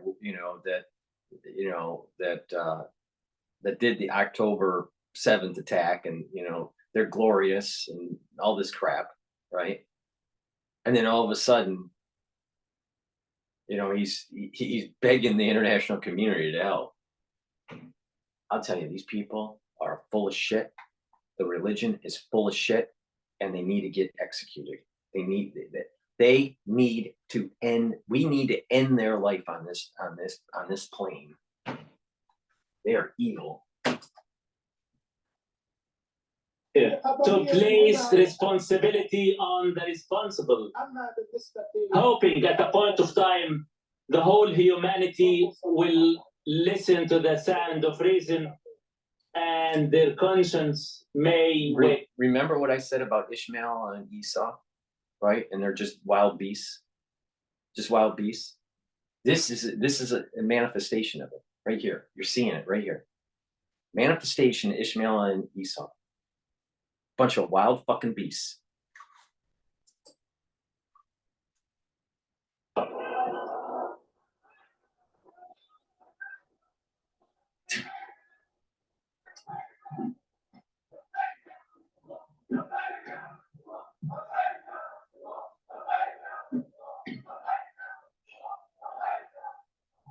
المقاومة الإسلامية في العراق The Islamic resistance in Iraq started to shoulder its responsibility towards what's going on. They announced that they are going to engage into new measures. Our honorable brothers in Yemen, Ansarullah, the Yemeni people, the Yemeni army, the patient, أيضا وبشكل علني brave وبالرغم من كل التهديدات Yemeni people الأمريكية والغربية against all the threats, Western and American, عدة مبادرات حتى الآن took a number of initiatives, launched drones and missiles, لكنه عندما يواصل even في نهاية if المقاصة dropped at the end of the day, they will reach and they will hit their targets. They will reach Eilat, the south of Palestine, the Israeli army bases to the south of Israel. We salute our fellow resistance fighters. Yet, on our Lebanese front, some claim that we are about to engage in the war. I'm telling you, we have been engaged in this battle since October the 8th. We have been in this battle since October the 8th. They're going to do a massive offensive against Israel. And the ones that you blue-haired fucking ultra-liberals, you're going to be on the wrong side of history.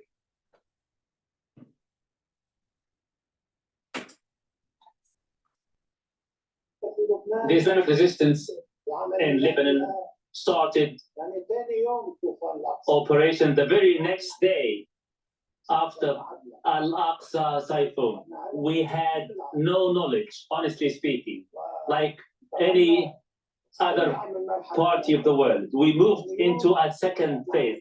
The very following day, operations were launched from Sheba Farms and the other surrounding hills, then extended all across the borderline with the occupied Palestine.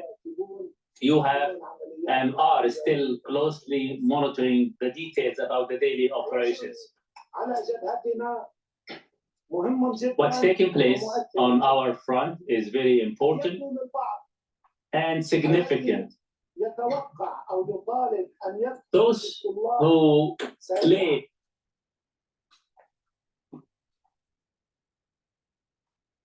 This is PNN, and I have to do a commercial here. So go to my store, the-studio-reykjavik.com, and make sure that you get structural nanosilver gel so you can neutralize pathogens like this fucking cocksucker. What you can do is put this on your skin as a skincare product. Keep it on your skin at night, so while you're sleeping, and what you'll notice is that your skin will clear and that your face will get tighter. So you put this on your face, your neck, all over your body, and it'll improve your skin. Right? You couple that with taking collagen, vitamin C, and drinking 64 ounces of water, taking the C60 that I offer, and taking the resveratrol, and that will help to improve the dermal layer as as a skin care protocol. So please go to my store, the-studio-reykjavik.com, and get this silver gel as a skincare product, but it'll also neutralize pathogens, such as this wonderful person that wants to destroy all of Western civilization. So you put it around your mouth, around your nose, lightly coat your nostrils and your ear canal and around your ears, or lightly coat around your eyes, and it will neutralize pathogens. This is a great way to go through the cold season and try to be more protective. It's a great product. It's very high quality. Please go to the store, the-studio-reykjavik.com. Back to your regular programming on PNN. That Hezbollah should engage swiftly on an all-out war with the enemy might see what's taking place on the border as minimal. But if we look at what's taking place on our border objectively, we will find it sizable. Yet I assure you, this will not be the end. This will not be sufficient. Still don't think that this is coming to America? Wake up. What's taking place on our Lebanese front, it is, on one hand, unprecedented since 1948, the creation of this Zionist entity, and the presence of Israeli posts on our borders. And since the illegal occupation settlements on the north of the occupied Palestine on the borderline with Lebanon. Since October 8th, what's taken place since then is unprecedented since then, that all the Israeli positions from the sea to the heights of Shiva Farms and Kafrshuk to real under daily offensive operations, intensified operations, targeting these posts and what's in between, tanks, armored vehicles, drones, clusters of personnel, and above all, technical installations, which are the eyes and ears of Israel. Since October 8th, the resistance in Lebanon is engaged in a true, genuine battle that can only be felt by those on the southern borderline. It is a true battle, different from all those in the past, separate from all those engaged by Lebanon, be it 2002 or 2006. Totally distinct and different battle in terms of tools, tactics, strategies, weapons, tools, weapons, strategies. I'm telling you, this is going unconventional, dude. Wake up, wake up. All you virus deniers, you're gonna get fucked, man. You are gonna get fucked. This is going unconventional. Even targets.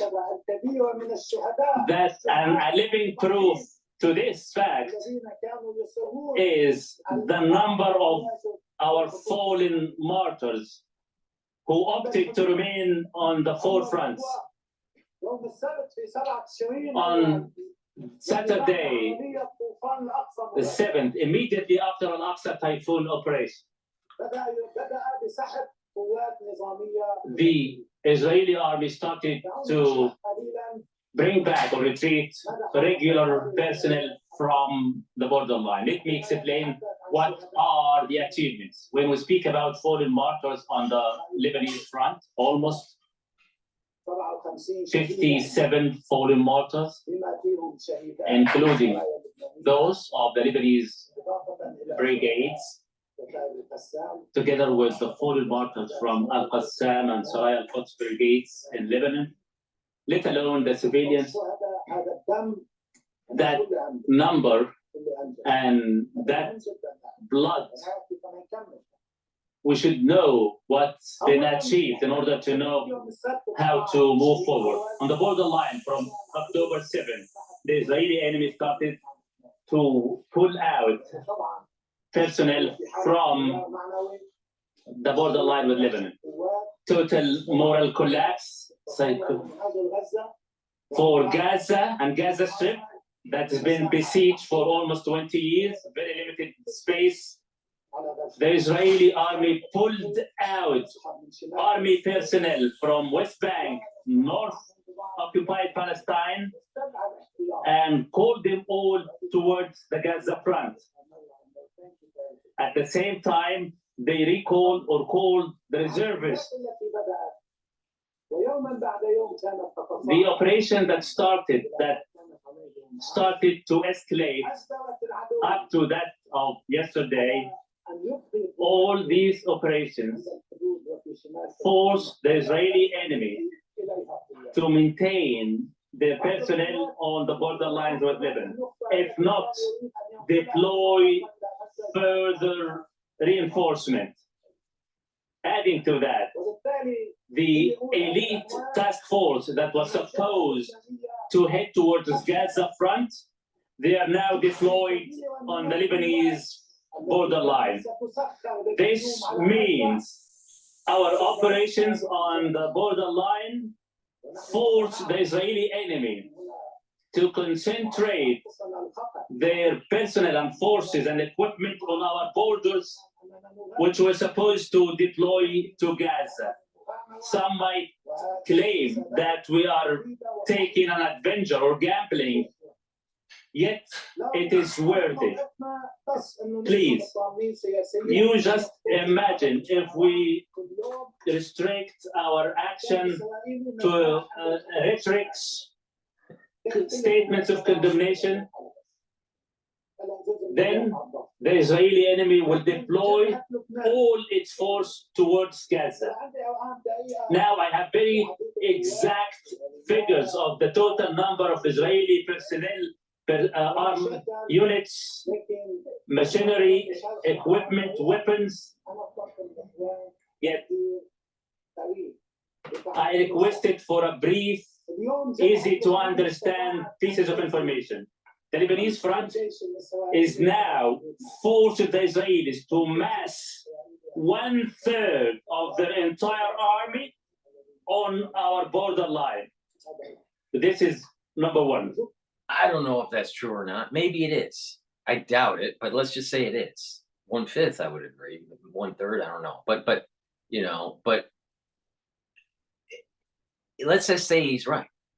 This is just more evidence to suggest that the United States is going to get into an air battle.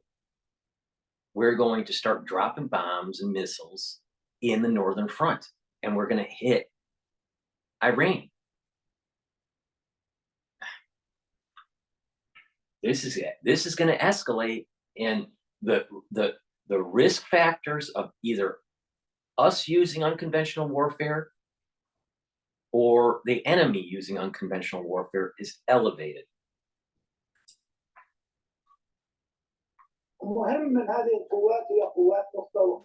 The majority of this forces are the elite task force and regular personnel.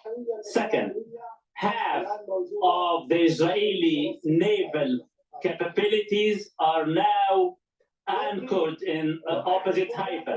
Third, one quarter of the Air Force is dedicated to Lebanon.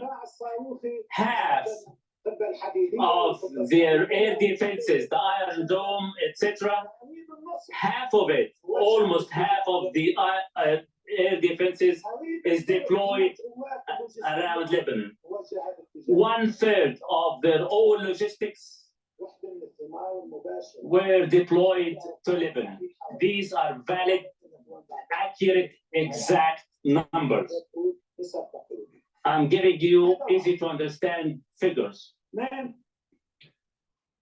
Secondly, the displacement of tens of thousands of illegal settlers and evacuations of tens of thousands others. الشمال في 43 مستعمرة تم 43 illegal settlements were evacuated. And what is left now, nothing but army personnel, no more civilians. In the south, opposite Gaza, 58 illegal settlements were evacuated. All those evacuated from the south and north represent massive pressure economically, psychologically, and socially, and this will be a pressuring factor. A third issue, which is of no less importance, that the operations on the Lebanese borderline and Sheba farms have given rise to a state of fear and panic among the Israeli leadership, political and military, similarly to the Americans, which we will talk about later. This concern or fear that further escalation or an all-out war will exacerbate on this front, or they fear that the northern occupied Palestine front, the Israeli army, will fall into an all-out war. This is a very likely possibility. The Israelis are taking this into consideration, and it is part of their calculations. And this is reflected in all the rhetorics and statements made by the American, European, and even some Arab heads of state. That state of uncertainty, fear, and panic among the leaders of the enemy serve in two purposes. One, it causes our enemy to calculate their moves towards Lebanon. And here we speak about deterrence. We speak about genuine fear on the part of Israel. If in only one single operation against an Israeli post or an Israeli tank or cluster of personnel on the borderline, they wouldn't have taken the brunt. Yet today the Israelis are taking all these blows, adjusting and calculating their moves very meticulously, simply for fear of the future. So I reiterate, our presence on the front, our operation. Oh, this is DrPaulCottrell, and I'm going to be. Well, that's. So this guy doesn't understand that there is going to be a methodical effort by the IDF to root out Hamas out of the Gaza Strip. And the United States and Israel they have a contingency of a larger regional war if it boils to that point. It looks like it will because of his rhetoric. And what we've been seeing with Yemen and the missile lobbying in the northern front, right? I covered this last night, the surrounding of Gaza City and the heavy bombardment that was taking place last night. And Nick Robertson, Roberts from CNN was covering it. Now I see that this methodical move is to reduce casualties on the IDF side and to try to reduce casualties on the civilian side for the Palestinians. But this will probably go into a larger regional conflict and may go unconventional. What type of unconventional warfare, I'm not sure yet. it has to evolve to get a better understanding of how that's going to play out.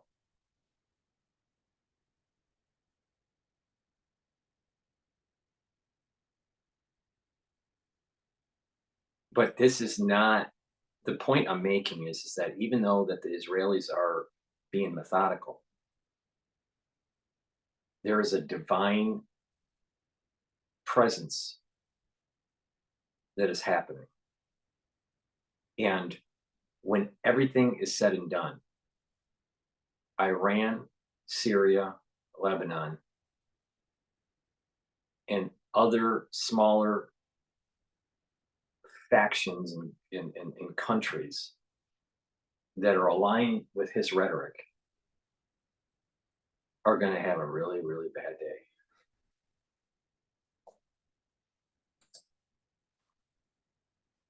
And readiness, our daily operations on the front, cause our enemy to remain fearful, hesitant, and in panic.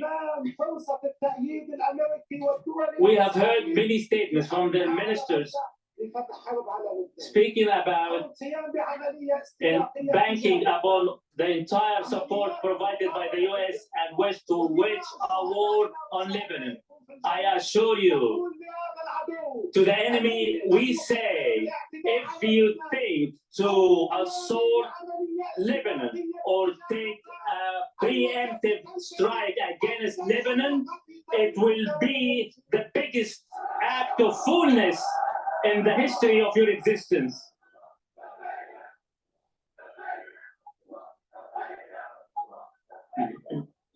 Does that sound like a person winning or losing?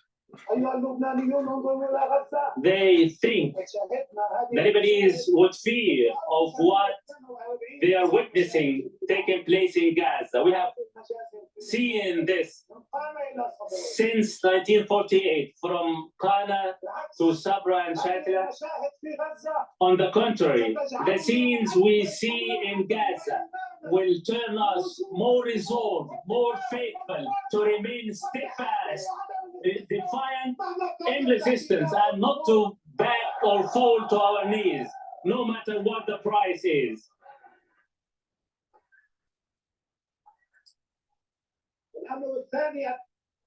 He knows that his time is limited because the Israelis are going to hunt him down and they're going to kill that fucker. And so what he wants to do, what he basically wants to do is get the population of Lebanon to back Hezbollah. Now you got to remember, Hezbollah and Hamas are backed by Iran, right?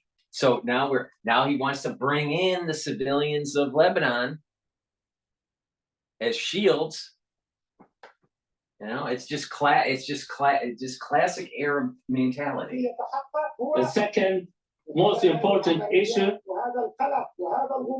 through this state of panic and uncertainty, the enemy must calculate their moves while acting in Gaza, and they are.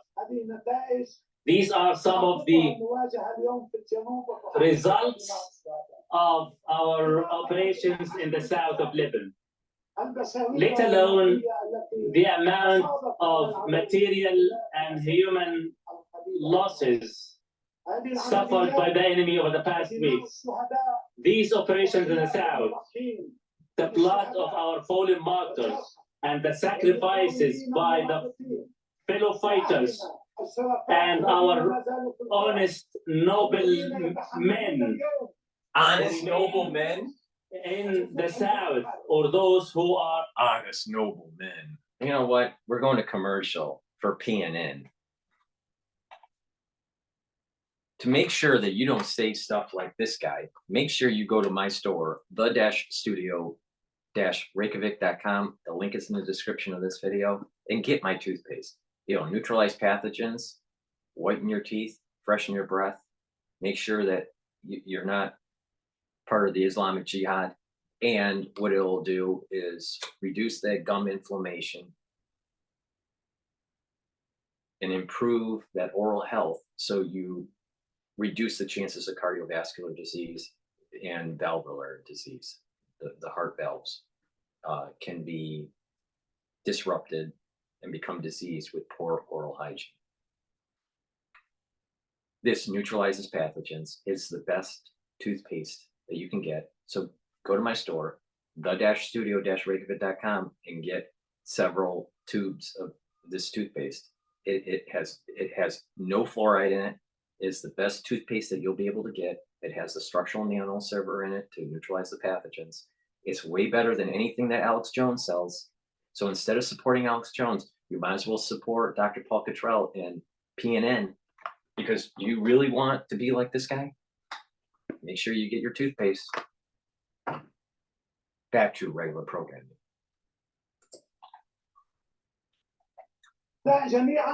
Temporarily displaced, they are all sacrificing to this battle that is worthy of each sacrifice. It is an expression of our solidarity and support to Gaza and the Gazans by the noble blood of the fallen martyrs, by standing steadfast. We are doing all what we can to alleviate and lessen the pressure on them, and as the enemy is acting insanely, militarily and politically. Here we come to the most important point. Let the world know. For weeks, communication, pressures, even from day one. If you start any operation and if you open a front in the south, all these American fleets have come for you. You will be shelled by the US warplanes. This was been told to us on October 8th, and in some details, when some Palestinian resistance fighters infiltrated from Lebanon, following the first operation by them, we received a threat that the US warplanes will bombard Lebanon. I assure you, many resistance fighters have infiltrated, and many will continue to infiltrate. The threats we receive will not change our position. Therefore, we started our operation on that front, and the future of this front, any escalation and any development of whatever nature are hinged on two things, nothing more: the development of events in Gaza. It is the first factor, the development of events in Gaza. That's why this front will devolve according to the nature of development in Gaza and what is required. The second factor that is in play is the conduct and the demeanor of the Zionist enemy towards Lebanon. And here, once again, I warn you not to go further, as many civilians have fallen as martyrs. And this will bring us to the same equation: a civilian for a civilian. Again, the demeanors of the enemy against Lebanon. They're going to bury Hezbollah in the civilian population. Hamas is burying themselves within the civilian population. And he just said that a civilian casualty for a civilian casualty.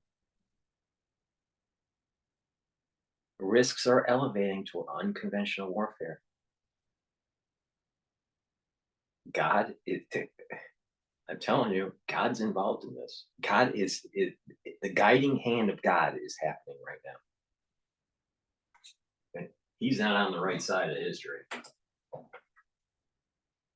Will be a factor in play. I am speaking openly, candidly, and at the same time with ambiguity, constructive ambiguity. All scenarios are open. All scenarios are open on our Lebanese southern front. All scenarios are open. What is that? What do you think? Do you think that they have a dirty bomb? Maybe. Do you think Iran has nuclear weapons that have larger distance capability? Yeah. The barriers of entry for chemical and biological warfare are low. I'm telling you, this is going to get bad. This is going to get really, really bad. And the American people that keep on pushing for a ceasefire are a bunch of dumbasses. The American people that keep on saying that we need peace in the world and we can't have these military excursions right now, and that and stop all the funding. In some cases, yes. In this case, no, because we've been kicking the can down the road for more than 50 years. And now it's time to pay. We are going to be the generation that is the warring generation that ushers in the Messianic era. We're not going to benefit from the Messianic era, but we're going to be the ones that are ushering it in.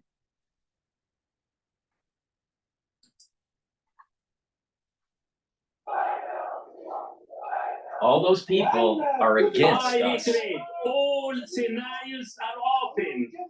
All options are laid out, and we can adopt any at any point of time. We all together must be prepared, ready, and available to all these scenarios and options to come.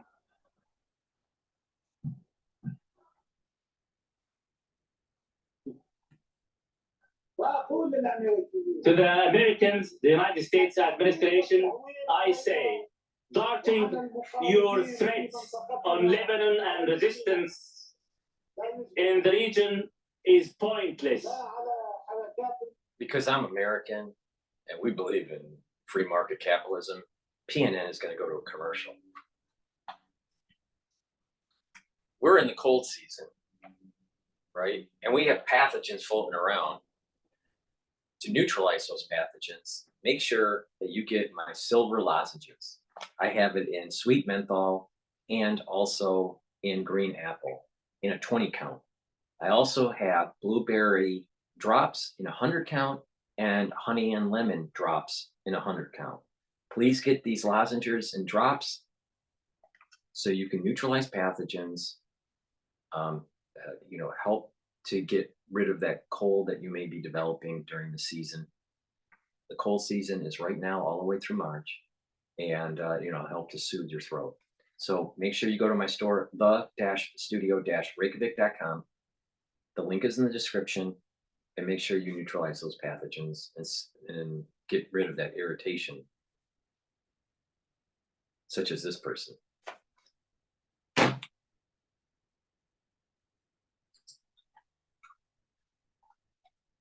Not the resistance movement or the resistance countries.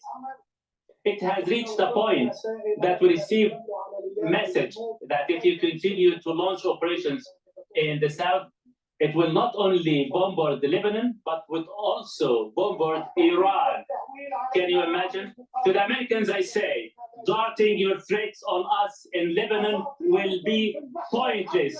Your naval fleets in the Mediterranean will not and cannot cause us to fear.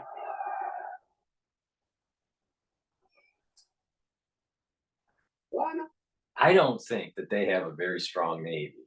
Now, what is going to be worrisome is these suicide, boats that may, hit the side of the ship that we've seen happen. I can't remember the name of the ship. It was during the Clinton administration when it was bombed. And some naval personnel died from it, but I can't remember the name of the ship bombing, but something like that might happen. But the closest naval fleets that are to the United States are, in terms of capability, are the Russian and the Chinese, right? And there's a question mark. Maybe perhaps the Chinese might be more powerful with their Navy because of the number of ships that they have. But that's left to be seen. But yeah, Lebanon is not one of it's not one of the strong naval fleets in the world. To you, I openly and candidly say that your fleet that you are using as a threat, we have prepared for them what it takes.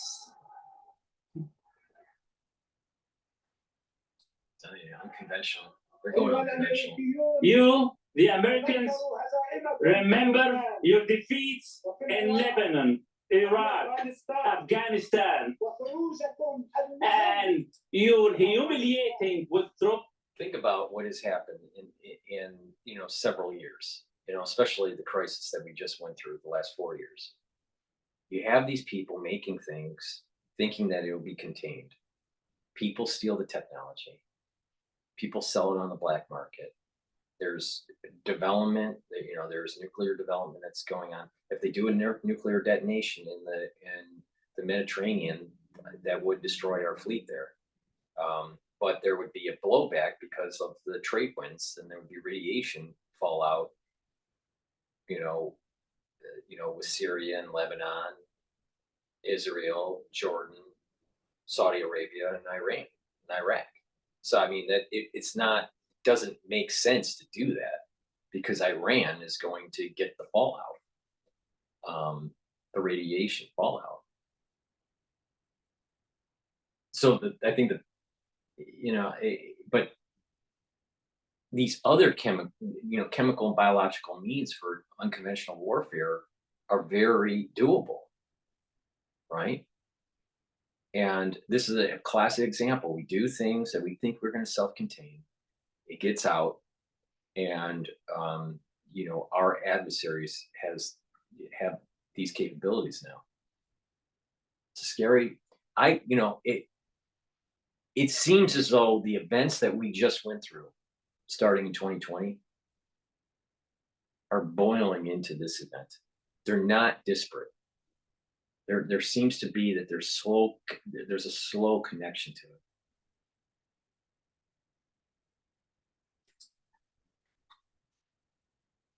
From Afghanistan,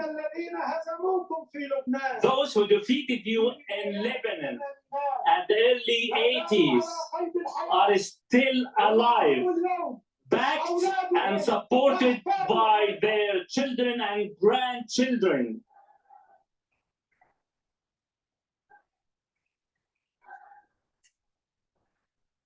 If the US and Western politics are calling for steering away from escalation, this cannot be achieved by threats against honest, noble resistance fighters defending the defenseless. The only course is to end the war on Gaza. Here it is. Israel, your servant, you, the Americans, are capable of ending the aggression on Gaza because it is you that you started. He's scared of the U.S. involvement, and rightfully so, because he's going to die. All right. But he's trying to play on the heartstrings of these liberals. He's trying to get the ceasefire. They're trying to kick the can down the road, and there's going to be more capability that these Arab nations are going to have, and they're going to attack Israel again. The time is to clean up the mess now, or it's going to get a lot worse. So an isolationist policy, even if you're not an ultra-liberal in the United States, I'm talking to someone that's living in the United States. If you have an isolationist policy, you are part of the problem. If you're an ultra-liberal, you are a part of the problem. We are being judged. Get the job done. Wish to steer away from a regional war, you must hurriedly act towards ending the aggression on Gaza. You, the Americans, are fully aware if an all-out war is broken, your fleet will be of no good. your aerial warplanes will be pointless. You will pay a heavy price by your interests, your fleet, and The only way that's going to happen is if they detonate a nuke.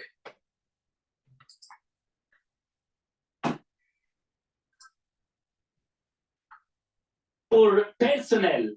اليوم العالم كله مطالب Now, باسم today, هذه الدماء المظلومة the whole world, دماء آلاف in the name of these spilled باسم bloods, المدنيين in the name of the defenseless civilians, in the name of churches, mosques, and hospitals, in the name of humanity, in the name of human values, virtues, the whole world is required to act genuinely and swiftly to end the Israeli aggression on Gaza.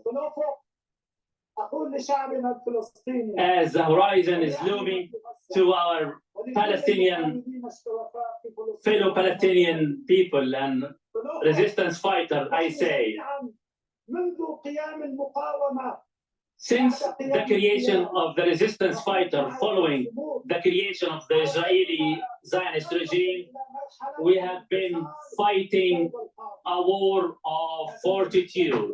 We haven't reached a knockout victory. We still need time to be more realistic. We are winning victory by points, not knockout victory. This is what happened in 2000, 2002, and 2006 in Lebanon. And this is what happened by the Gazans, and similarly by the resistance fighter in West Bank. This is PNN for a commercial. We've been hearing for, I don't know, maybe an hour, this bullshit. Bullshit smells. So go to my store, the-studio-reykjavik.com, and make sure you get the nice smelling deodorants that I have.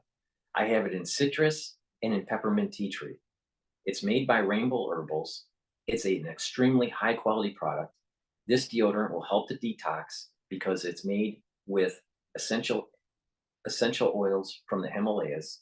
It's a high quality product, all natural, and you use it as a deodorant every day, but it'll help to detox. It doesn't have any aluminum in it. It's a very high quality deodorant. I have it in citrus and peppermint tea tree, so you don't smell like this crazy motherfucker.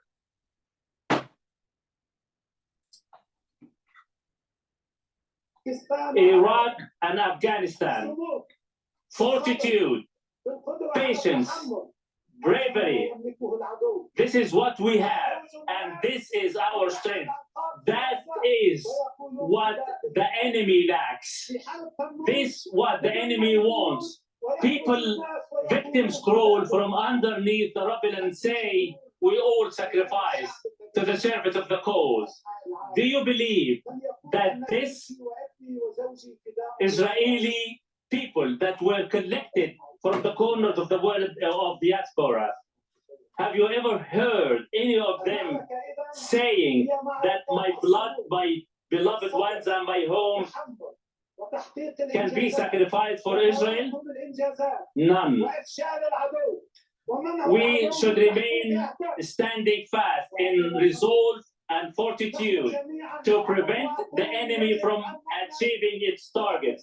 We should all now work together to end the war and aggression on Gaza. Then we act for the resistance in Gaza to prevail. First of all, based on our firm conviction of the divine promise given to us by Almighty, the omnipotent Allah, that we will win victory. This is a promise, a divine promise given by Almighty Allah, the omnipotent, no matter what the sacrifice is. Yet we should be deservedly worthy of it. And this is proven by our sacrifices and our blood. And personally speaking, and you know, everyone keeps on saying, you know, what you're saying about the Temple Mount Paul is crazy and all this. And like I said, you know, the borders have to go back to temple times. The temple is going to be rebuilt. The Messianic era is going to be ushered in. There's going to be sacrifices that are offered on a daily basis. The nations are going to offer peace offerings. There's going to be blessing to the whole world when this all happens. But the bottom line is the Jews are going to build the temple. Now, his rhetoric that he's talking about is antithetical to Christianity. This promise that he has, that you know, he's talking about this divine promise to them. This is exactly what created the Crusades. I'm telling you, this guy's going after you, going after the Christians. Trust me. On my personal experience with his Khamenei, who repeated more than one occasion that we all firmly believe in this divine promise. Gaza will triumph.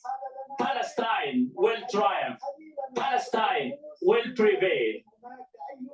He himself repeated the same words to us in July war, when there was no victory looming in the horizon. And to our fellow brothers in Gaza, despite all the sacrifice, to all the Palestinian people, all the resistance peoples of the region, all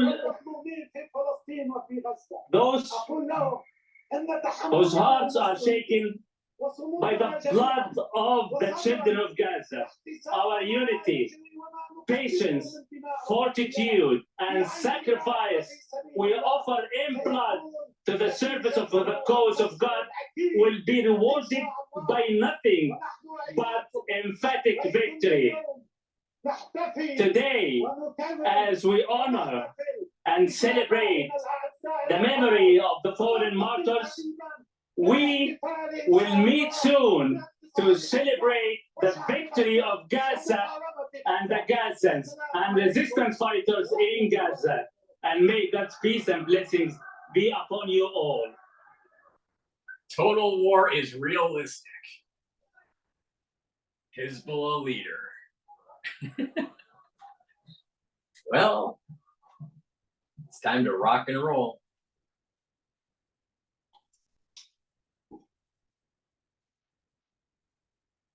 I assure you, all options are open on the southern front.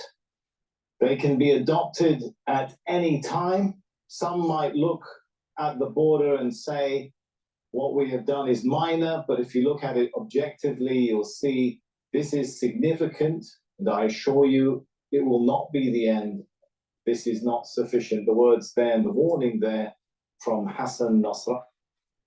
He has proven everything I've been saying for the last 7 days. Guess what, guys? It's time to wake up. You blue-haired ultra-liberals, you helped create this fucking mess.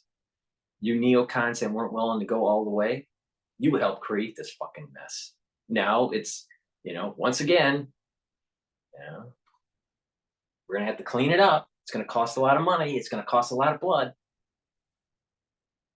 But if we do what we need to do, we will prevail.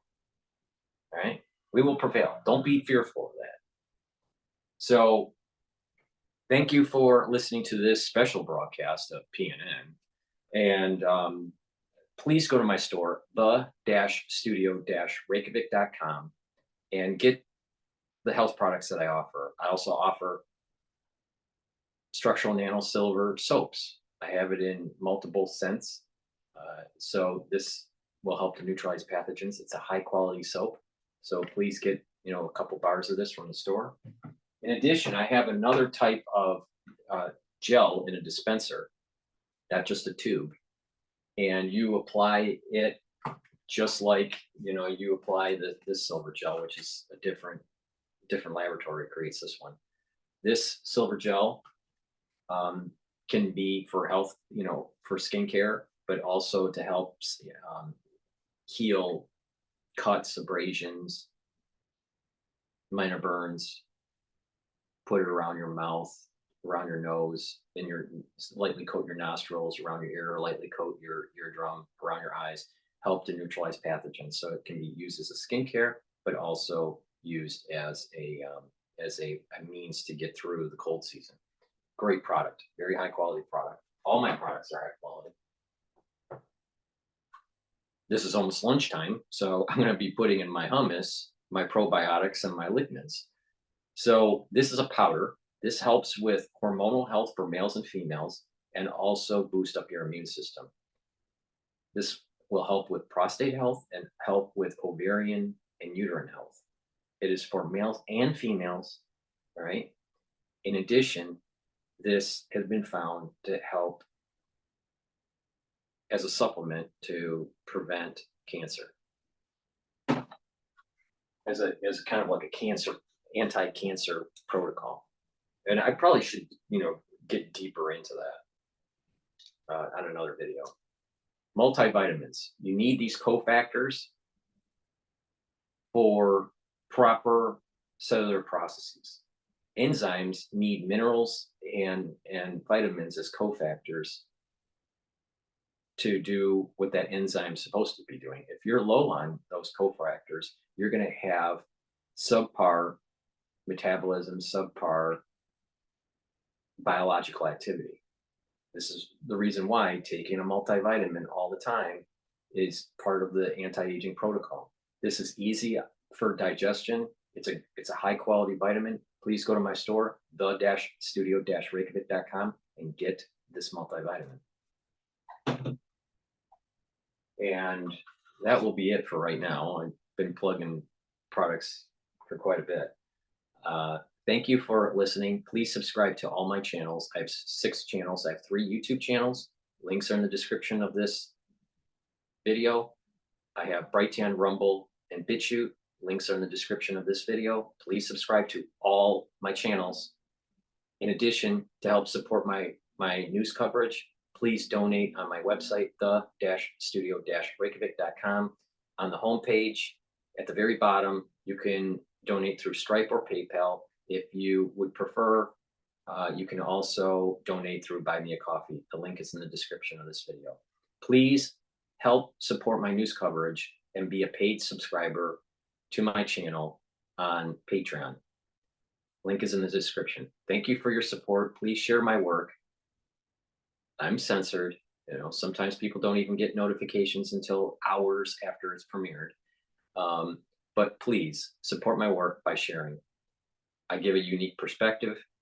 It's raw. You may not agree with me, but I don't fucking care. Thank you for listening, and have a nice day.